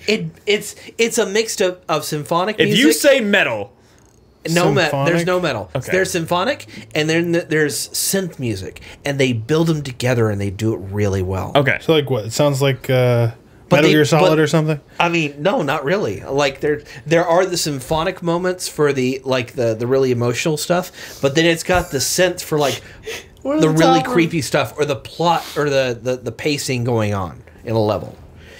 But again, that ties into the dual perspective game of the first half is All right, different. I from the have it second on half. OpenCritic here. The two like top reviews on Steam, one of them says Get Even is a mixture of the movies The Matrix and Inception, and the other one's like this feels kind of like Condemned in the beginning. I mean, it's I mean- so many things. Okay. Memento. The spread across OpenCritic is 5. Like if you want to look at positive, it looks like 26 reviews positive, 16 fair, and then 13 low scores. This game is a So masterpiece. it's sitting at 72%. So I've played worse. I've played games with worse scores and had a good time. I really So- recommend it. There's I'll play it. All right. Yeah, so- Crispy's gonna play it. If Crispy likes it, I'll play play it too. I'll play it. Don't $30 don't on trust Chris Steam. Davis. Take the better Chris. No, Wow. no. This is no. I want to get a combined. I want to get a combined amalgamation of Right, responses. you in this gotta game. you gotta get the wanna see what- complete Chris rubric. I want to see what the spread is from our Chris's. You know what I mean? it's Why What's are the you Chris so spectrum? interested in his opinion? Because his reaction, having not even Why heard are you of not it or interested in played my it. opinion? I'm interested Because you're mainly. snooty. You're gonna come in here talking about how the writing sucks. Because I'm snooty. Snooty. I'm snooty. Hey, why don't we stop Snotty? making assumptions? Snotty. Why don't we stop making assumptions having not actually played it? I'm interested in Crispy's opinion because having and hearing his reactions based off of knowing absolutely nothing about this game going into it, I feel like he's dug himself a hole. He has to. You Coal have Black to is play a terrible it. name. No If you matter play what. it and you hate it, I mean, no whatever. matter what, that's a terrible name for your protector. That is No, bad. I mean, it's there are worse names though. I Yeah. kind of don't want to hear about this game anymore, though. That's fine. the You writing. just don't have to be on that podcast. No, I'll I play like it. this game. I'll play it. Wait, you'll I play it, really but you don't wanna encourage hear you to about it? give it a shot. Yeah. It is not an action game. It's a thriller mystery game. I like You thrillers. have I to- like mysteries. You are going to you're going to go through a lot of slow. I like moments. occasionally shooting dudes in the face sometimes, which it seems like you did a few times in the demo here or Yes. in the footage. Like I love how I don't get it in the footage. Wait, no, I do get it in the footage. Like I'm walking through an area and I solve that breaker puzzle, Yeah. and then the upper left hand corner says your actions have consequences. And I'm like, I just solved a puzzle. What the fuck are you talking about? And there's like 5 or 6 different moments in the game which it But comes back to bite Did you. they? Okay, you know what? I'm gonna play this game. It's I'm gonna play this game too. I really like this game. All right. Get even. mean, it's get on- even. This is like a I personal. haven't played a whole lot of new games that came out this Well, year, but it might be And you went with- on my top 10. Oh, Bottom end. You've not? Have you played 10 games? I've played. He's like, I've played 4 games. It's at the bottom. I just this. I I think it's just quirky enough to be games this year. Really This good. is one of them. Yeah, That's fine. There's I like nothing. It. I there- like it. Let's Hey. come up with a game that Crispy loves where the protagonist has a really stupid name. Can we do that? This is like a game. What does he like though? Okay, here's one. Batman. Stupid name.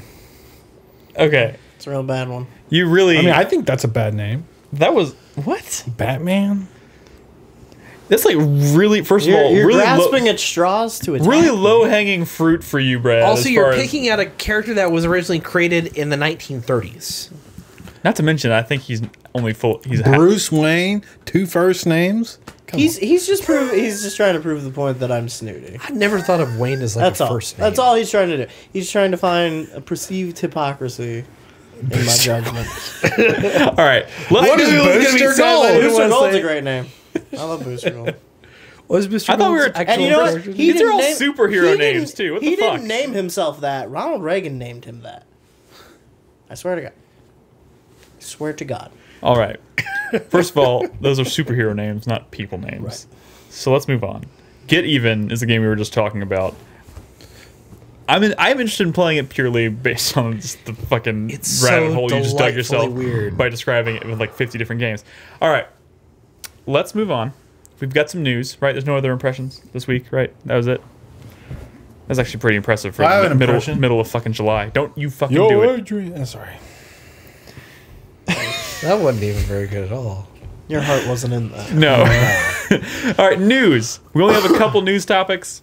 Let's talk about Castlevania first, because that game. It's not game. This is y'all's opportunity. I know. I Brad, didn't watch it. You watched the first episode. That doesn't count. There's only 4 episodes. It's 20 minutes a pop. You I should've watched the whole thing. 25% of it. Brad, you've I watched watched. the first episode too. It's just setup. And you know what? Then tell me It's a what you good think. start. Can you, Setup is do you setup. have no opinions after watching the first episode?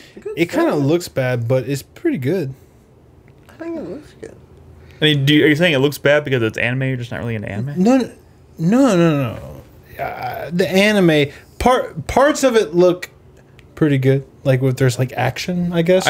But then like when there's characters just like standing around, it looks bad. So I've heard this like actually takes place within like the timeline that was established for Castlevania, which I didn't know there was a timeline, but there is. Like, do you know what I'm talking about? I read somewhere that this like actually takes place within in, like a story Like of Castlevania like 3, Castlevania 3. Or Dracula's Curse. something? Okay, Yeah. you can't nothing. Yeah, it's. I thought you were- I really it's thought an you- NES game. There wasn't much story. I mean, you don't there really, was like you don't all the care about story in those Castlevania, games was in the so- manual. That one episode does more to Yeah. give any character a motivation or like depth or character than any yeah. of the many. Sure. any Here's of the story of hours Castlevania I 3. played. Here's the story of Castlevania 3. Dracula's unleashed an army of the dead an army from hell, like an army of evil creatures on the land, and the church requests the help of Trevor Belmont to take out Dracula. Along the way, he meets characters such as Alucard, son of Dracula, and Grant, who can climb on the ceiling, and Sypha, who's like a magey, wizardy type lady. And that's the story of Dracula 3. They kill Dracula in the end, except they don't, because the game's fucking impossible, and you can't beat Dracula. Okay, I'm gonna come at this from a different angle. Yeah. See if I get this anywhere. What is the show about? Trevor Belmont killing Dracula. Oh. We've only seen the first episode. The whole thing starts with Dracula meeting his wife, and then like it cuts from there to like 7 years later. Meeting Trevor's wife? No, meeting Alucard's mother. Yeah. And then it cuts like 7 years later, and she's talking about how she wants to be a doctor and she wants to learn about science and stuff, and she goes to Dracula's castle and sees like everything that he has, like his laboratories and all of his libraries and everything, and he kind of like takes an interest in her and then starts teaching her about science, and then the church burns her at the stake for being a witch because they think she's practicing witchcraft. And like, I mean, this is still within the first like 10 minutes of the episode. As she's dying, she's like, don't kill them, they don't know what they're doing, no. And then Dracula's like, fuck that, I'm gonna kill them all. Like, yeah. He shows up out of the fire and is like, I'm gonna give you guys a year, and 1 year from today I'm gonna come back with an army and destroy this whole city. Mm-hmm. Why did he give him a year? Well, because he had to go actually gather an army. Yeah. Oh, so it wasn't just some cocky like, I'm gonna give you a year. He said in 1 year I'm gonna come back, and then like it cuts to that year and they're celebrating. They're like, oh, the devil said he was gonna kill us in a year and we're still here. God is so cool. And then it starts raining blood. And demons come out of every. And then it happens. Maybe you should wait until like maybe a couple days after he said he'd be back. And then the violence is like real over the top. It's crazy gory. And then the end of the you can tell that the series was made and produced as a movie, and then they cut it up. Yeah. Into episodes, because it goes from there to the introduction of Trevor in a bar, and it's like him about to get into a bar fight, and then episode 2 begins with the bar fight. Interesting. Yeah. So I've actually heard people are liking this. Quite a bit, actually. The first episode's really cool. I mean, we don't get much Castlevania these days, so I'll take what I can get. True. When it's not a pachinko machine. Anyway, the news topic related to this is Netflix has already greenlit it for a second season. And I think it's... Double the episodes. Double, yeah, 8 episodes. 8 episode run this time. So apparently it's doing fairly well. Although I would say... well, I guess they don't cancel things after they've greenlit the second season. But Netflix has been actually canceling a lot of shows lately. Because they were getting a lot of criticism for like never canceling anything. They were just like adding show after show after show after show. Huh? Oh, Sense 8. Sense 8. I heard Sense 8's pretty good. There's been 4 or 5 shows that on Netflix that have been recently confirmed to be canceled. They didn't cancel Longmire, did they? So that'd be No. Did they cancel The Ranch? Is that what it's called? They just came the out. fucking Ashton Kutcher show. Yeah. It's basically Hey Dude, but for adults. So this must mean it's fairly popular. I'm interested in watching. I'm surprised it's been getting a positive reception. So yeah, I would not a whole lot to say about the news topic itself. It's been renewed for a second season. So if you're enjoying season 1, there's more of this coming. I'm gonna give it a shot at some point when I find the time. Also, one thing Netflix has done, and this is totally unrelated, but kind of on the topic of them canceling a bunch of shows, like because of the fact that it's Netflix and the way they produce and release their shows, like, and they're not like cable television, like I think for Sense 8 they found out they were going to cancel it after they had already finished the season, but instead of leaving it hanging, they're producing like a 2-hour movie to wrap it up, which seems like a kind of a cool thing that Netflix seems fairly committed to doing when they actually had to unexpectedly cancel shows before their expected end, which is cool. I wish that happened more on regular television. Fuck. Anyway, Firefly. Yeah, but the movie came how many years later? It's supposedly still happening with Deadwood, and we're still waiting on that Deadwood movie. Yeah, they're apparently making a Deadwood movie, which is they've been making that Deadwood movie for like how many 8 years? But never seen it. There's actually been movement on that recently, like talking about like there's scripts, there's stuff happening behind the scenes. I think we'll get that sooner than we think. Whatever happened to that Veronica Mars movie? That came out, I think. It did? Happened, didn't it? I remember the Kickstarter happened, but I'm like, did the film actually come out? I think so. Interesting. I heard it was mediocre. You know what? That's probably why you didn't know it came out. To be totally A honest. trailer came out today for the first season of The Tick. Oh yeah, I saw the headline. I didn't watch it. Does it look good? I think it does. If you like the pilot, then you'll like that. Wait, who's the Tick? It's that. Is it not Putty? No. remember his What's name. his name? Stefanowitz. What's his? He's a British actor. He was in Shaun of the Dead. He did a lot of voices in Dark Souls. Okay. Brian Stefanowitz, I think is his. We'll look it up after the show. You'll Yeah. know. You'll know him when you see him. Comes out August 25th. Cool. Next news topic. That's such a- There's only one other news topic I really want to talk about for sure, and that would be the. That dope ass Humble Bundle though. I'm just kidding. I mean, Oh no, this is not a real news. You made an overlay for this? I did because there wasn't a whole lot on the dock. So, God. and This is not a news topic. you know more about it than I do. So, A bunch of Capcom games are in a humble bundle. Not even really a good selection of them either. I mean, It's like whatever. half Resident Evil games This and half is Dead literally Rising. not a news topic. it's out though, or it's coming. Whatever. Oh, It's terrible. It's a terrible bundle. You can get Mediocre. You can get DMC on PC for. Why $1. do you have to beat the average to get Dead Rising 2 off the record, but you have to pay like $12 or more to get actual Dead Rising 2? I don't know. That's weird. The news topic I actually wanted to talk about is this. Cue the overlay.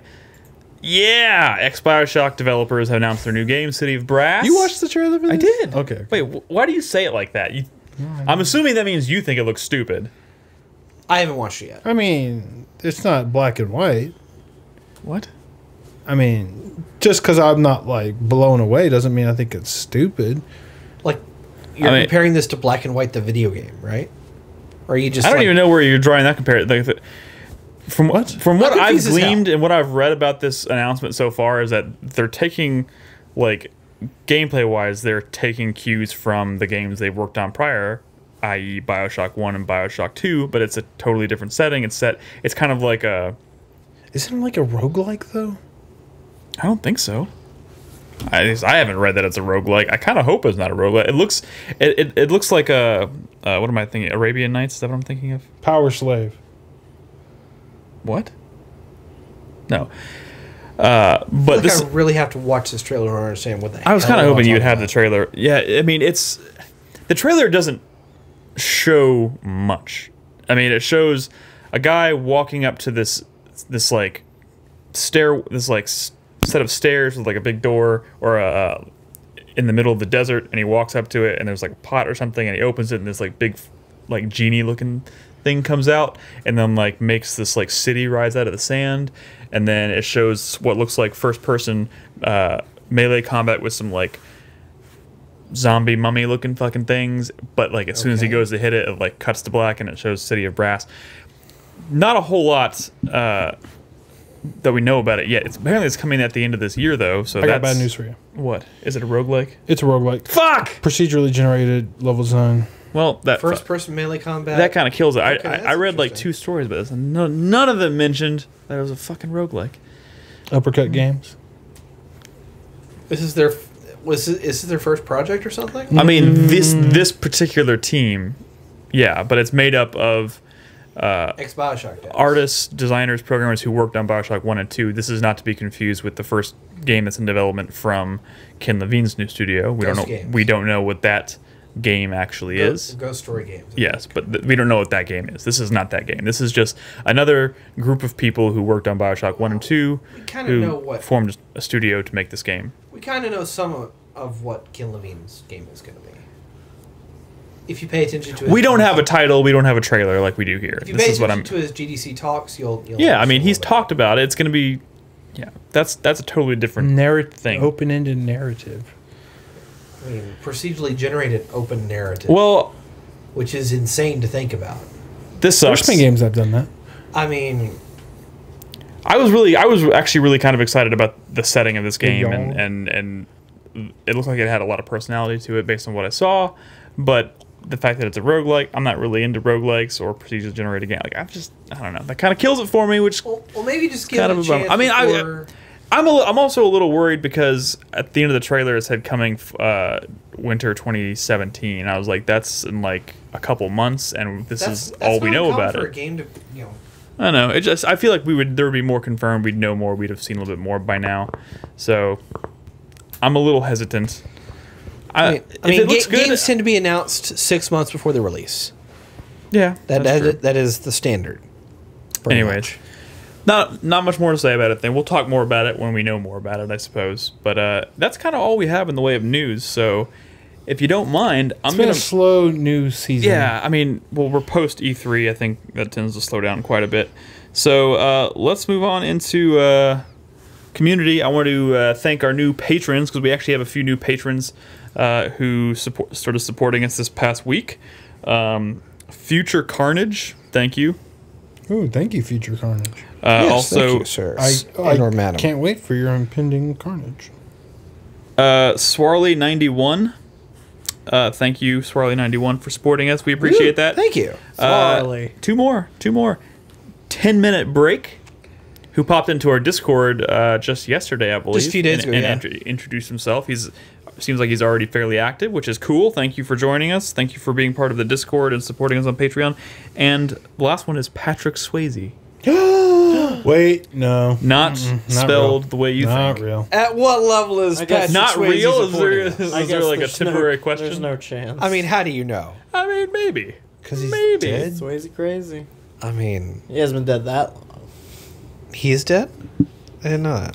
It's my You didn't highway. know that? When you did didn't he know die? Patrick Swayze is dead? When did he die? A long time ago. Like 10 years years ago. It wasn't Okay. 10 I years mean, ago, I but don't it was think a while. about Patrick Swayze 5 years ago. every day of the week. You should be. Gee, think he what died is around- Patrick Swayze working on right now? He died around the same time that Bin Laden did. Wait a minute.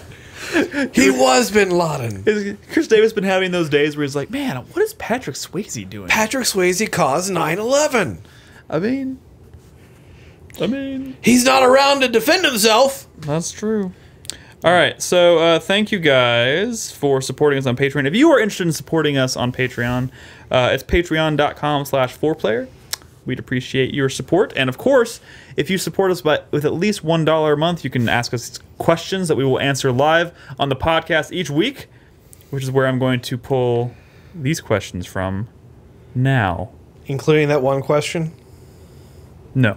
Okay. Are you ready, No. Sure. Brad? No. Good. I'm glad.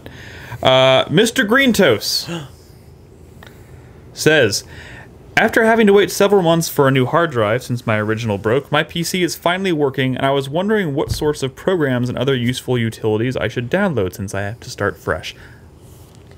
I'm going to leave that to you guys.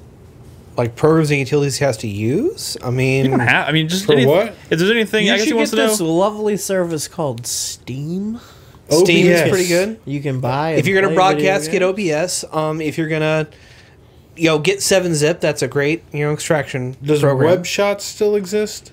Wait, was that the one that changed your wallpaper back in the 90s? What's the really? Maybe get Rainmeter if you want to really experiment with your desktop. Rain meter?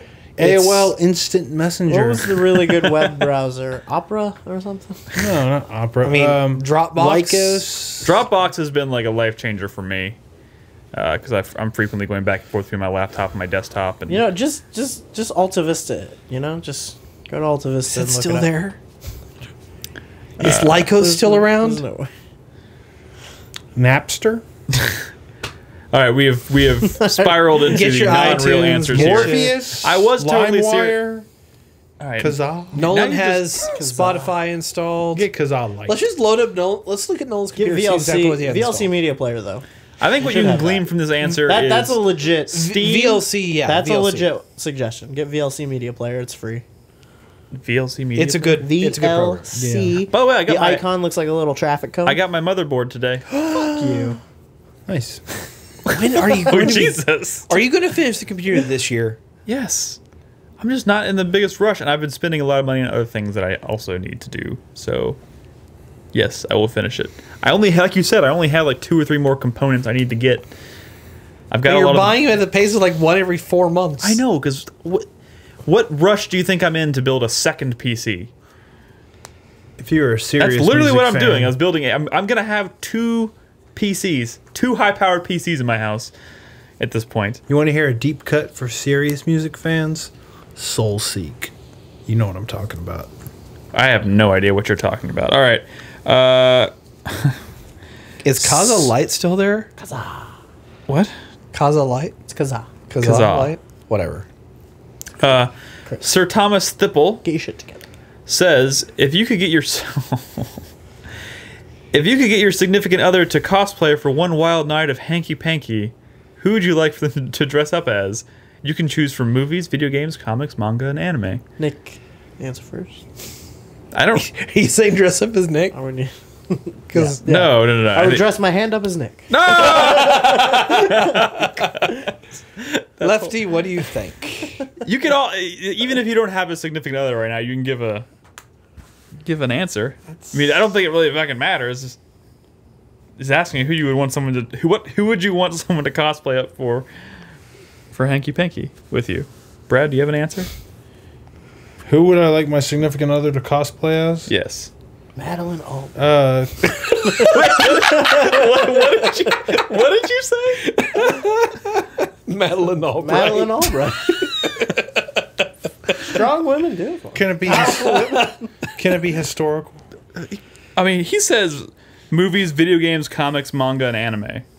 It does not say historical figure. Cosmos? Oh, well, Well, I guess Tellus would be more appropriate. who? Never mind. Oh, was that a? Never mind. I'll give you a simple answer. She's Black Cosmos. Okay, I didn't want to say it. But yeah, Kind of. Not exactly. But the major from Ghost in the Shell. major good. Nice, crispy. God damn it. This is dangerous. I just went with a safe answer. I don't even know, man. I'm thinking like my mind is jumping all over the place.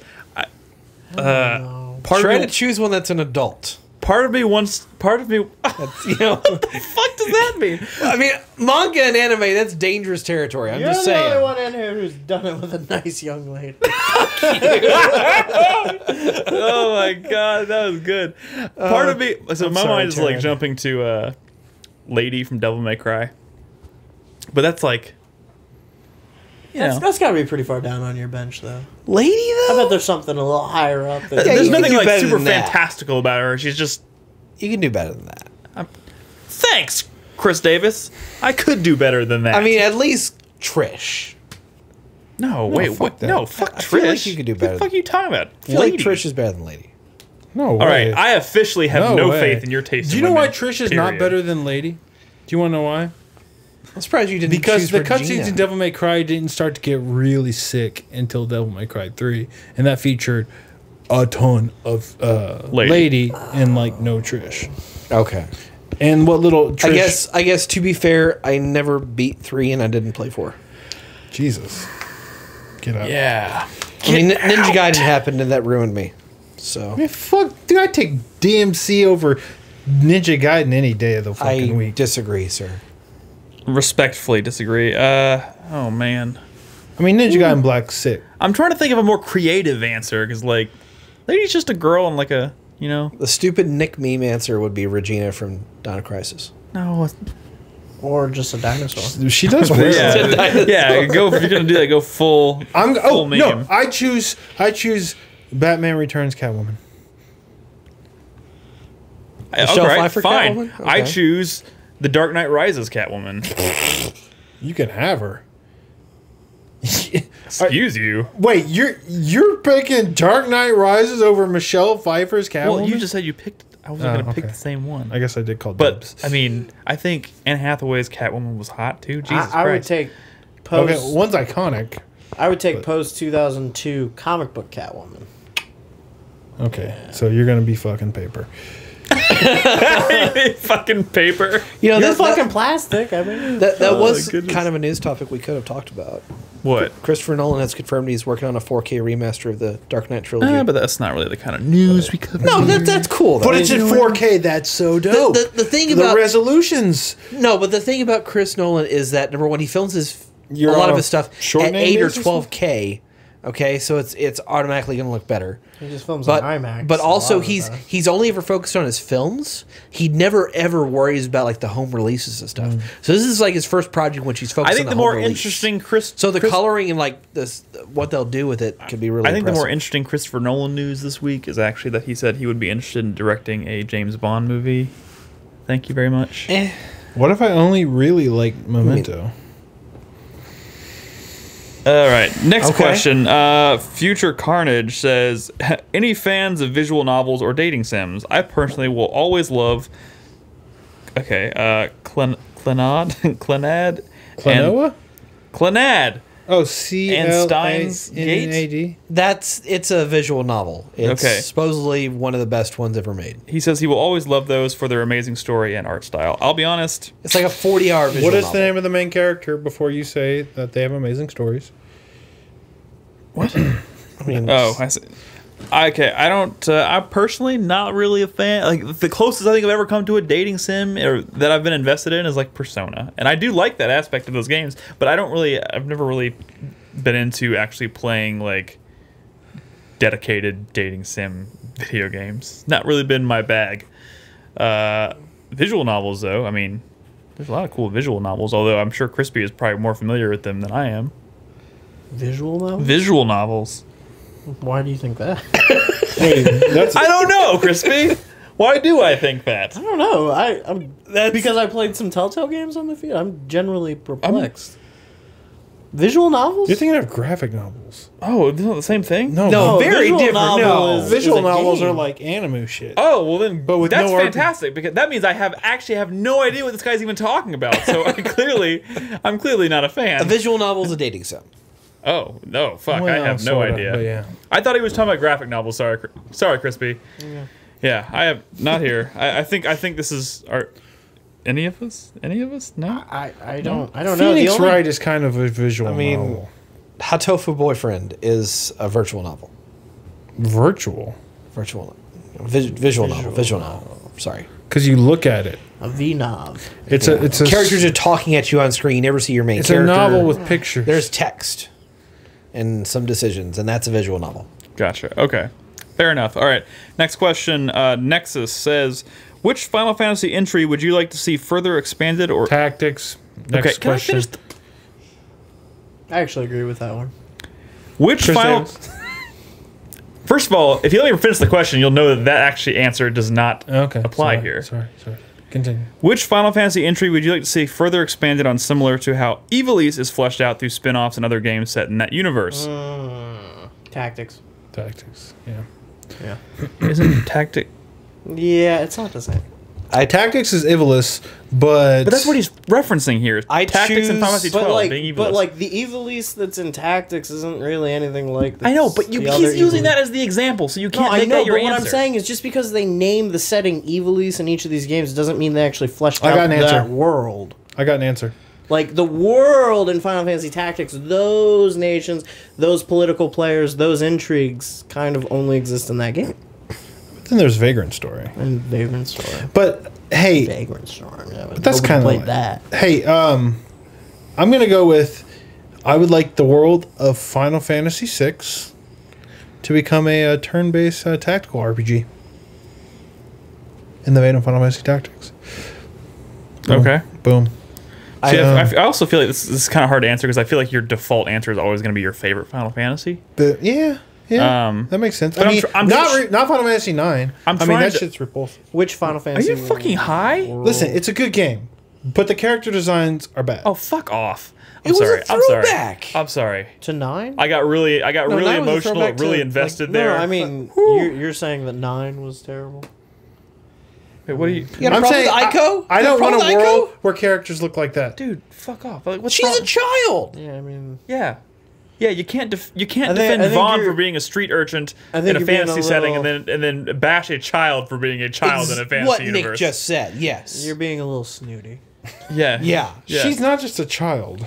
I mean, there's more. I'm trying. There's more to her than that, but yes. I am in my head trying to fight the urge to say Final Fantasy IX is my default answer because that is absolutely the answer I would give. I would love to see more of that world because I love that fucking world. Fuck you, Brad. I would like to see more Final Fantasy VIII's world. but I would agree there. I was Yeah. actually leaning towards Final Fantasy VIII as well. Yeah. I think there's also a lot of room gardens to and improve that world by like showing like I love that world in and of itself, but like it was so focused on like human drama. There wasn't a whole lot of like What fantasy the element to it. world I want to see that Yeah.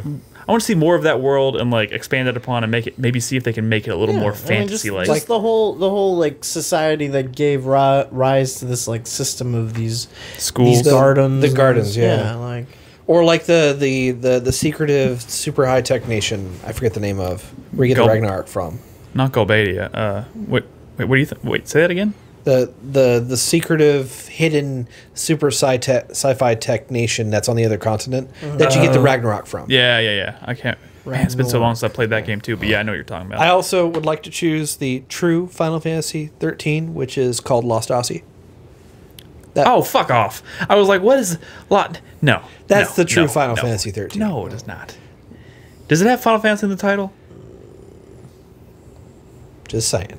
Does it have the polish of a And traditional anybody Final out there Fantasy who game? argues that 7 needs to be expanded, no, it doesn't. No, it doesn't. You can't say It 7. is so overdone, You, honestly. you at can't this say point. 7. You can't say 10. You can't say 12. 7 is Those are- amazing though. It's just Yeah, but they've all been expanded upon. But Oh, like, 7's poorly. amazing, But yes. very poorly. Very But poorly. it's gotten a movie. It's gotten like a side story sequel, a full on prequel. Brad has a point though. I wouldn't mind seeing that universe expanded if they could do it well. yeah.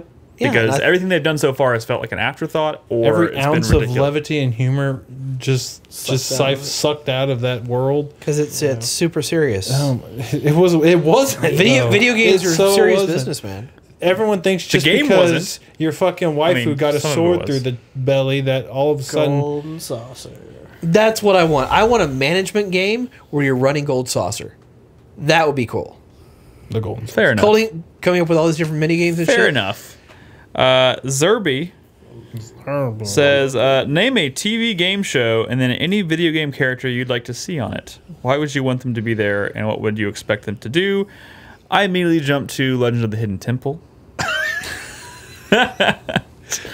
Although I who? have no idea who I would want to see in it. It'd have to be a kid, right? They don't let adults Can do I that. make up like the television? I mean, what? show?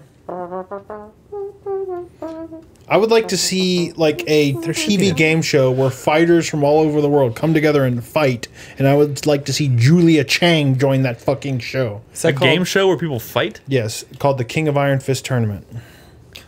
All right. The 7th So- King of Iron Fist. And I Not, choose- not Tekken. I choose Julia Chang to join that show. Uh-huh. Specific. Is it possible that there's going to be a guy in a tiger mask that's going to maybe wrestle people? No, Oh. Just Julia Chang. Okay, just she fights Sephiroth. oh. What? Man, I don't see. The thing is, I don't have like a encyclopedia I of got TV it, I game got it, shows I in my got it, head I got it. either. I want to see the merchant from Resident Evil 4 on the old 70s Monty Hall version of Let's Make a Deal. What are you buying? See, there we go. You've That's got a a receipt in your pocket right now. I'll give you $10 for every dollar that receipt's worth. Oh, I've got millions of receipts. And he just starts pulling shit out of his coat. It'd be great. Okay. that's a really good answer, and I can't even imagine topping it. So I'm just not gonna try. Thank you, Crispy. That's the definitive How about answer. Family Feud? The Belmonts. All the Belmonts. The Belmont family versus the Dracula and Alan Carter. Just Dracula. Dracula's And family. like 4 skeletons. Did you have an answer, Brad? It seems like you I were already you were gave my leaning answer. towards one. I Okay. don't know who I'd put in it, but I want to see a video game character in Home Improvement. That's not a That game is show. not a game show. That's a bad Oh, show. game show. It has to be a game, Game show? show. Yeah. Okay, I'm sorry. That's why it's hard. That's why it's hard for me to think because I don't ever really watch game Oh, shows. that's hard. It's like who do I want to see on Wheel of Fortune? I guess Home Improvement, the show within the show, is kind of. It's not a game show. It's not a game show. It's not at all a game show. All right. Our last question tonight comes from SMG Sterling. Did anyone pick up any cool, interesting things from Amazon during Prime Day? I dropped almost $200 on Amazon yesterday, and I feel bad about it. It will give me closure to know I'm not the only one who spent way too much on What was stuff. I there bought to things get? bought and after Prime Day, but not on Prime What Day. was there 'cause to Prime get? Day I bought some sucks. stuff. Prime Day sucks. What? That's the one day Amazon decides to sell all the junk that they can't sell otherwise. I almost bought a chair. I bought a a 6 terabyte external hard drive. I bought. Which are on the sale all the time. Sure, that's not the point though. Just if it, He asked what we bought. there's good like. No one's gonna sit here and tell you that Amazon only has good deals on one day of the year. It's just there happened to be a lot of them on this day, so I did. I bought it. I bought something today. I also bought one of Wait. those things that Nolan's always telling me to get. Was that today? No, yesterday. The external one of those external fast. What are, the thing, Capture cards? no, the thing you fucking charge your phone with. Oh, a charger? Power bank. Yeah, power bank. I battery? finally bought a power bank because everyone's always been like, Nick, you need to get a power bank. I was like, They're- oh, look, they're there's one on useful. sale for like $20 have or one at work. $15. And I was like, Yeah. done. Y'all got to hear this. What? I bought 16 games from GameStop today. 16? But that's not Wait, did you raid like the bargain bin? They were doing a sale online for $32. I got 16 games. I got Bang-I-O Spirits for the Nintendo DS. Okay. Puzzle Quest 2 for the Nintendo DS. Glory Days 2 for the Nintendo DS. Nintendo's Labrador Retriever. That's for Nintendo. that's for Nintendo's Lab sounds much more interesting. That's for the wife. You get to Legend make of your own Starfy, Final Fantasy Crystal Chronicles for the GameCube, WarioWare Do It Yourself for the DS, Orcs and Elves for the DS. That's a Carmack game. Puzzle Quest Galactrix for the DS. Meteo's Disney Magic for the DS. I like Meteos. Fuck it. I like Disney. Wheelman.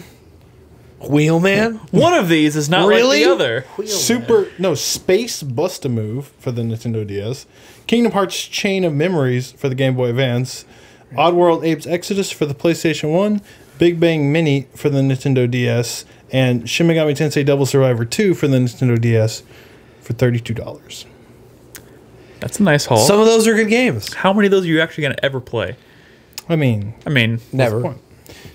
That is not the point. And that's not fair of me to even ask that because I have tons of games that I haven't touched. I mean, Cobra's offended. All right. What was your question? Type in the chat now. Go! Hold on. Go! Hold on. I don't. Cobra would like to know. Oh, Yes. fucking God. Fuck No, Really? this is not the question that you're Okay, thinking of. thank God. Who on the cast likes big butts and is able to lie about it? What? That's a bad question. That's Cobra, why I didn't read it.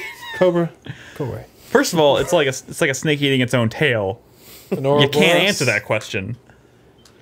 Wait, who can't lie? Wait, who likes likes butt? big Who butts? on the cast And can't likes lie. big Can't butts lie. and is able to lie about it? If you say I don't, then you're like, are you lying about it?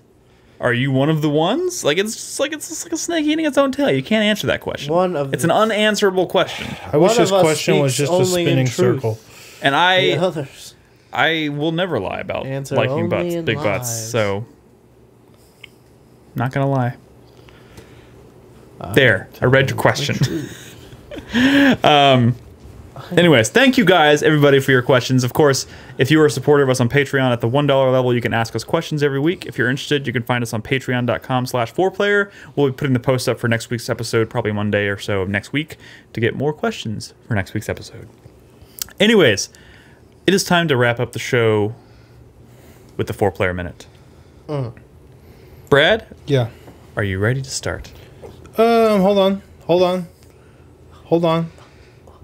Hold on, Nick. I'm holding. Nick. I'm holding. Nick, wait 1 second. Chris, catch my phone. Okay, I'm ready. Go. It's all you. My hype is okay. Let me tell you a little story. Thank you. 2 nights ago, I did an open game night on my broadcast on Monday evening. Mm-hmm. You know what open game night is? Of course, I know what open game night is. It's where I just pick a random game from my collection of hundreds and hundreds of video games. He Literally, asks the question hundreds. and he explains it. literally hundreds. And I like to pick some random shit, and then every 15 minutes they vote pass or play, whatever. The point is, at one point I was like, I held up a game. This is a disc. And I was like, if someone can guess this game, if someone guess what games I'm about to pop in, I already popped it in. Then for a month, on each of my broadcasts, I will play a game of their choosing. Oh, no. And someone actually guessed. It was Oni for PS2. And like literally the second guess was Oni Who was in it? chat. The second guess in chat. Was there any identifying marks on the disc when you held it up? It was a blue disc. Which there's only so many blue discs, but there's still a lot of blue discs. Yeah. For the PS2. But I think- and he guessed Oni. But I think there's probably only a few blue discs that are like that stick in people's minds that they can Oni, immediately though? like. To me, Oni and Eco was Eco's a blue disc, right? I don't know. There's a lot of blue discs. The first couple of years they were all blue discs. Whatever.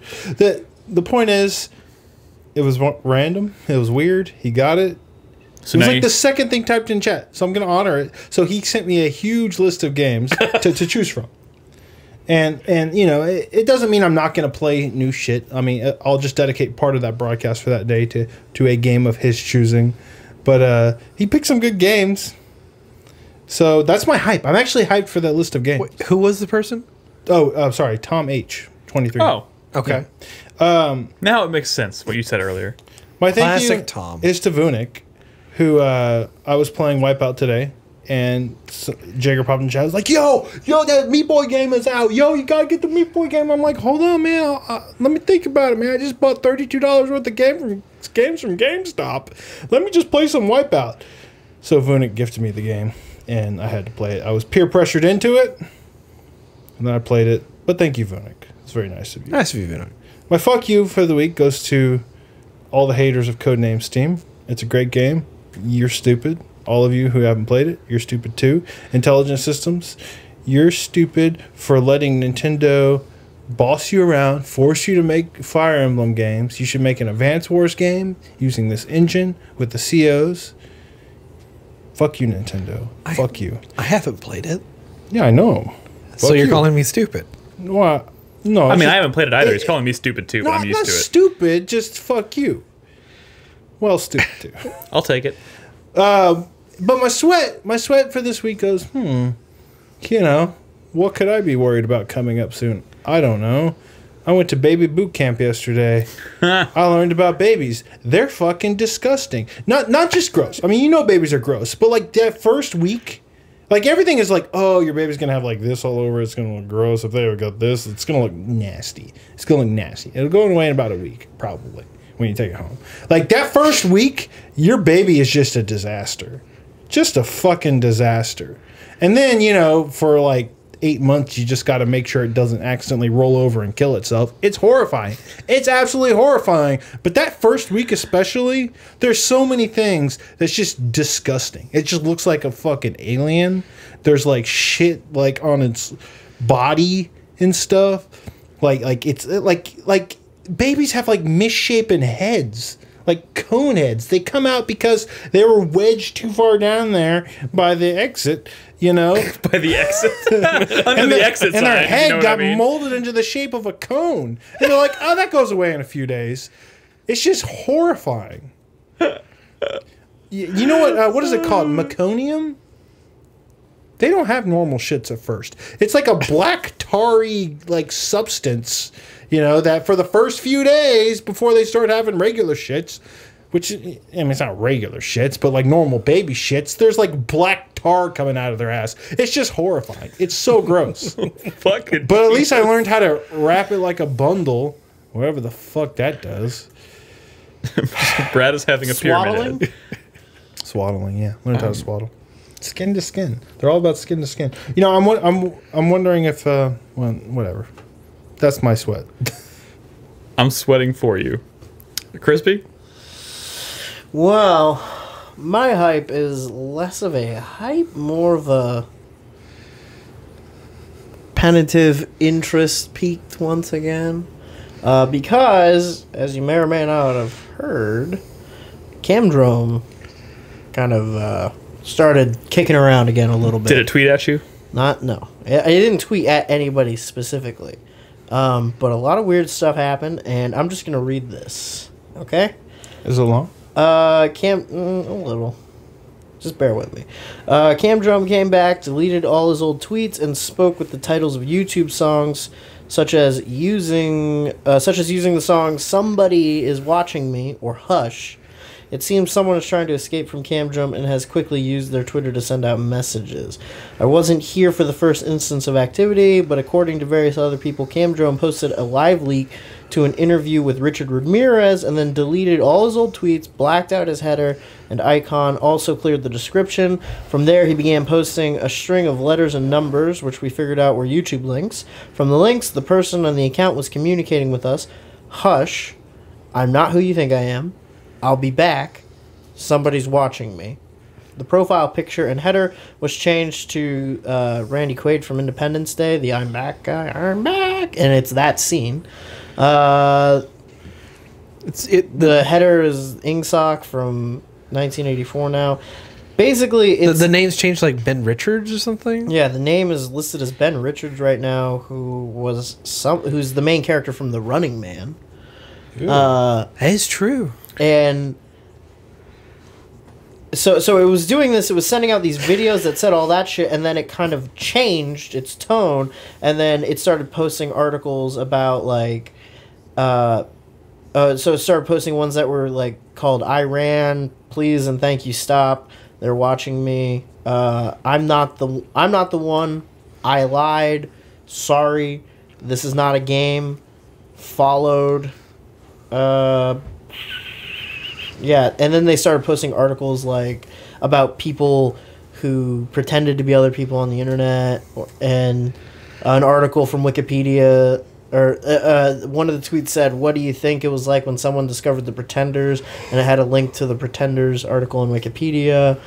And then the last couple things it said were, "Time to go on the road again." Yeah, so it looks like something happened, like somebody else was trying to send out messages, and then Camdrome kind of put the kibosh on that. I don't know what the fuck is going on. Well, The End Is Nigh came out today. Oh, maybe. Maybe it's related to Maybe that. it's related to The End Is Nigh. I'm starting to think maybe this Camdrome is really just like someone who was trying to do some kind of social It's a experiment. massive ARG. I think he could be It's in not this even room. that, though, because Elongated. it's not like a game. They've popped up, they've done a couple things, people have kind of pursed through it very quickly, and then it just goes silent again for a year. That's the game. In fact, it's What been if it's just longer an than a year. What if it's an ARG for the Last lamest time game? it was active was No, it's not. like the week leading up to E3 last year. That's fucking weird. So That is so fucking weird. Who the What hell if it's knows? just a very long running ARG for like... So that's not a hype as much as it is like a tentative interest peaked. My thank you for the week goes to Mr. Green Toast, who is the person who compiled all that information for me and alerted me to this. So thank you, Mr. Green Toast, for looking out. My sweat is... I don't know. My sweat is that I can't think of one. Beyond Good and Evil 2. Beyond Good and Evil 2. My sweat is that Beyond Good and Evil 2 might be even better than I think it's going to be.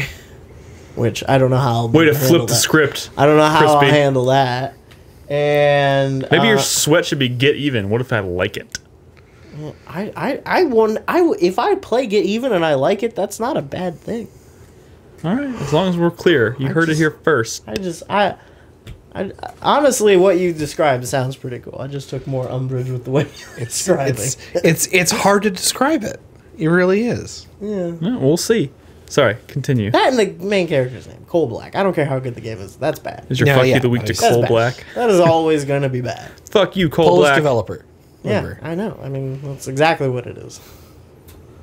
All right, thank you, Crispy. Yeah. Chris Davis. Fuck you, Poland. That's it. That's what it is. But Poland gave us The Witcher. No, you're right. I'm sorry. They gave Obama The Witcher They as also well. gave They Obama did The give Witcher. Obama- They did? You think he's playing that now that he has time? Yeah. He better be. Shit. Might have given it to his daughters. You better, you bitch. All right, Chris Davis. My hype this week, I'm going to throw it out to another obscure game that's coming out, Blue Reflection. It's from Koei Tecmo. They put out the first English trailer for it today. Can I ask you comes why out you're the week interested before. in this? I don't... What is Because I think the idea very much is... does not seem like a Chris Davis game. It's very much not, but it just struck a chord with me by the art design and just how they want to do Persona but not be Persona. I don't know. It's you got to look it up. It's What's it called? Blue Reflection. Noted. Comes out September 26th. It's got a cool UI. Yeah, it looks interesting. My sweat is for October 27th because yet another thing has piled up on that day What's that? We first have Assassin's Creed Origins. Who cares? Okay, Now we first have- of all, my fuck you of the week goes to Chris Davis for that comment. Well, I mean, Don't I've take lost it so interest in personally. Assassin's Creed. But it's got Wolfenstein 2 and it's got Super Mario Odyssey. Oh, wow. And now it has Really? Stranger Things 2. Yeah, that's right. Stranger Things 2 comes out The that exact same fucking day. Did you ever watch that? That's I going to don't be a need that in my big life. day for nerds. Stranger Things 2? bad. Did you ever watch the first season? Yeah. Oh, okay. Did you? Yeah. Good. Why would I not watch it? Good. Just making sure. Shit. My thank you goes to the delightful PUBG crew that's out there of our community that's been really fucking active. People have been getting together, having a lot of fun. I really like that. There is a PUBG room in our Discord. We have a PUBG signal now, in which we do it, and it summons like a certain Is that like a number of secret people. handshake or something? I mean, just you enter at PUBG, and it summons people. And I don't really have a fuck you because I'm just kind of happy right now. What? All right, I I'm don't going to fucking believe you at all. I'm just kind of happy right now. How you feel about Trump? God damn it, Brad. Don't You open. really had to bring that Don't. up, didn't you? No. No. Oh, yeah. We're not moving going on. political. Fuck you, Brad, for that one. All right, moving on. My hype for this week, I actually have two hypes. Not even Konami? Konami is just Konami. Okay, Jesus. They are a beast. Fuck them. Go ahead, Nick. I have two hypes this week. One's kind of just in general. I've been really kind of excited to play fucking games like Zodiac Age. I got surprisingly into the idea of replaying Final Fantasy XII after playing a few hours of Zodiac Age last night. So I think I'll continue that at some point. It reminded me that I'm still planning on replaying Final Fantasy X because I already have a game going of that. And then Neo is going really, really well when I do find the time to play that. Yeah, You kicking butt? yeah. I mean, I have only been playing it on the feed lately. How far are you? I'm about 28 hours in. I mean, like where? What I'm- region? Based on what people have told me, and I looked at kind of just the overlay of the game, like the chapter titles, and it looks like I'm right at the halfway point. Okay. It's kind of what I've gleaned. My second hype goes to, it looks like, this is not 100% confirmed, but it's being reported all over the place, and it looks like they may have written a check big enough to get Daniel Craig to come back and do one more James Bond movie. And that makes me so fucking How happy. big is that getting check, a little though? old though? Oh, man, that check needs... It's like Kojima and Metal Gear. Is that an 8 or 9 digit check at this point? I don't. At this point, I don't give a shit. Like, I just didn't like.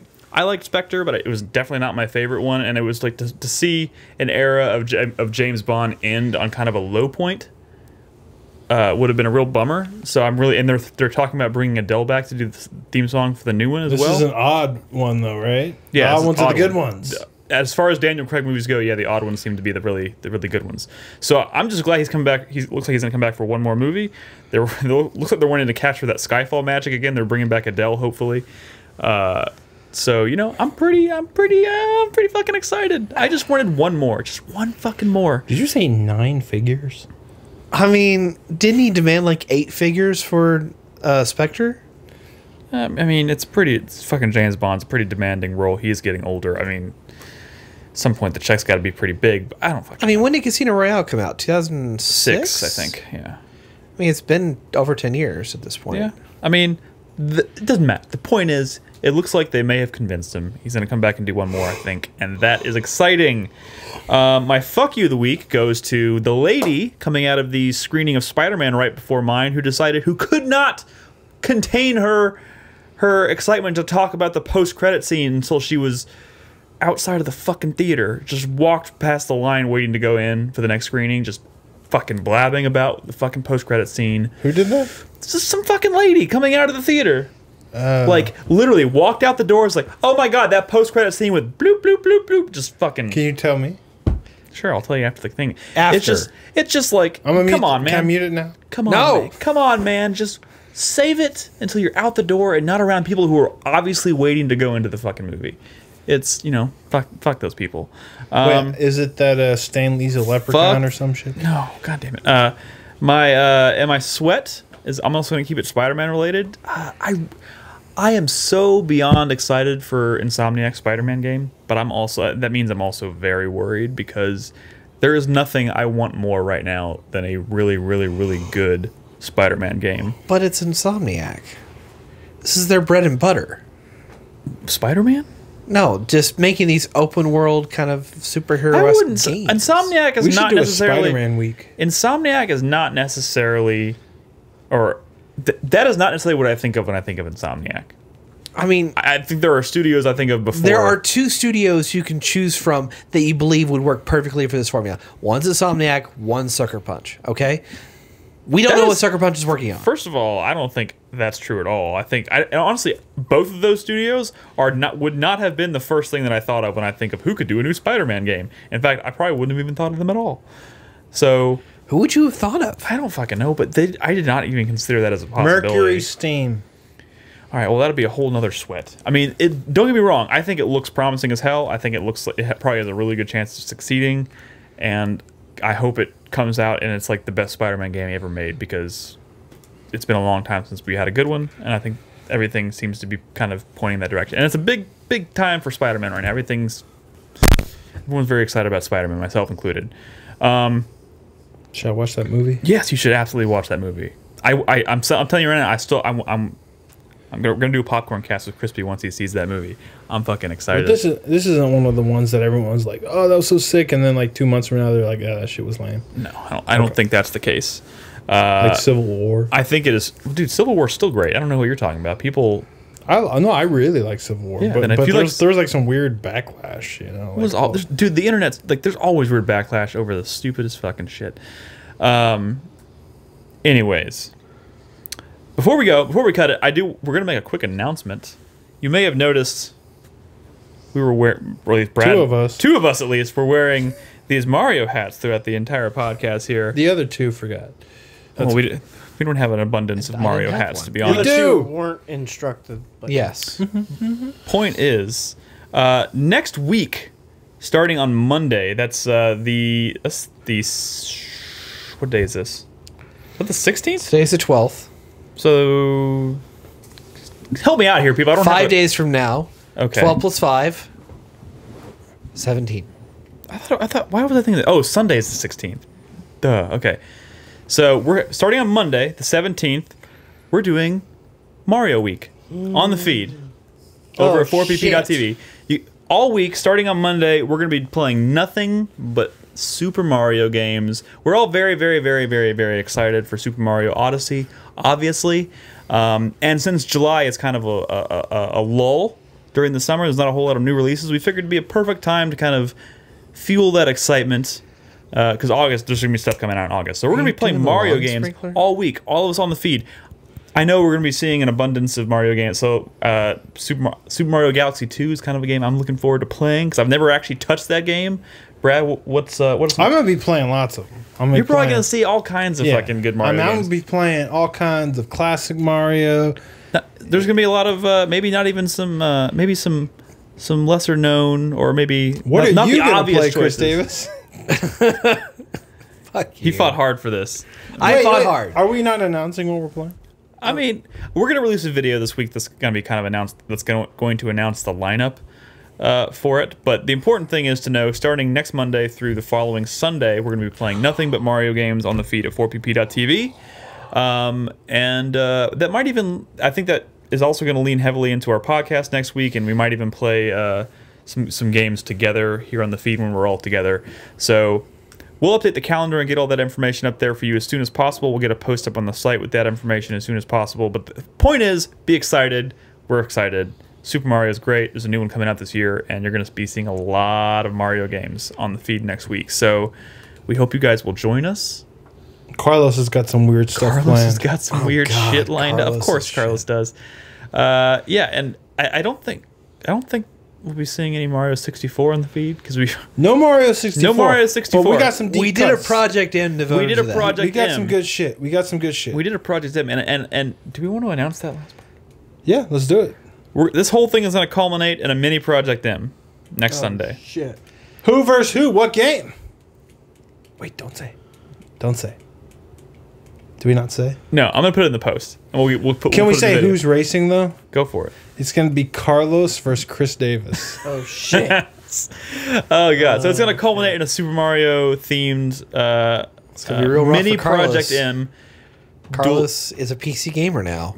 I mean, That's true. does he even know how to play consoles Only anymore? RTSs. And that'll be, I believe, next Sunday or we said Sunday Dead is Space Sims. right. Sunday. Sunday. Yeah. Yeah. Next Sunday. Not So this Sunday. We'll get all the deets, the lineup, the schedule, everything updated as soon as possible. And we'll get a post up on the site and the calendar updated. So check it out. We hope you guys will join us next week. It'll be fun. We're all very excited for Super Mario Odyssey, and we're going to kind of fuel that. So thank you for listening tonight. Of course, if you're new, please look for us on our website at 4playernetwork.com. You can watch us stream games every single night at 4pp.tv, which is just another way of saying our Twitch channel, twitch.tv/4playerpodcast, all spelled out. And like I mentioned at the beginning of the show, please join us in our community Discord. It's free. It's discord.gg/4player. Thank you guys for listening. Good night. Goodbye. Goodbye.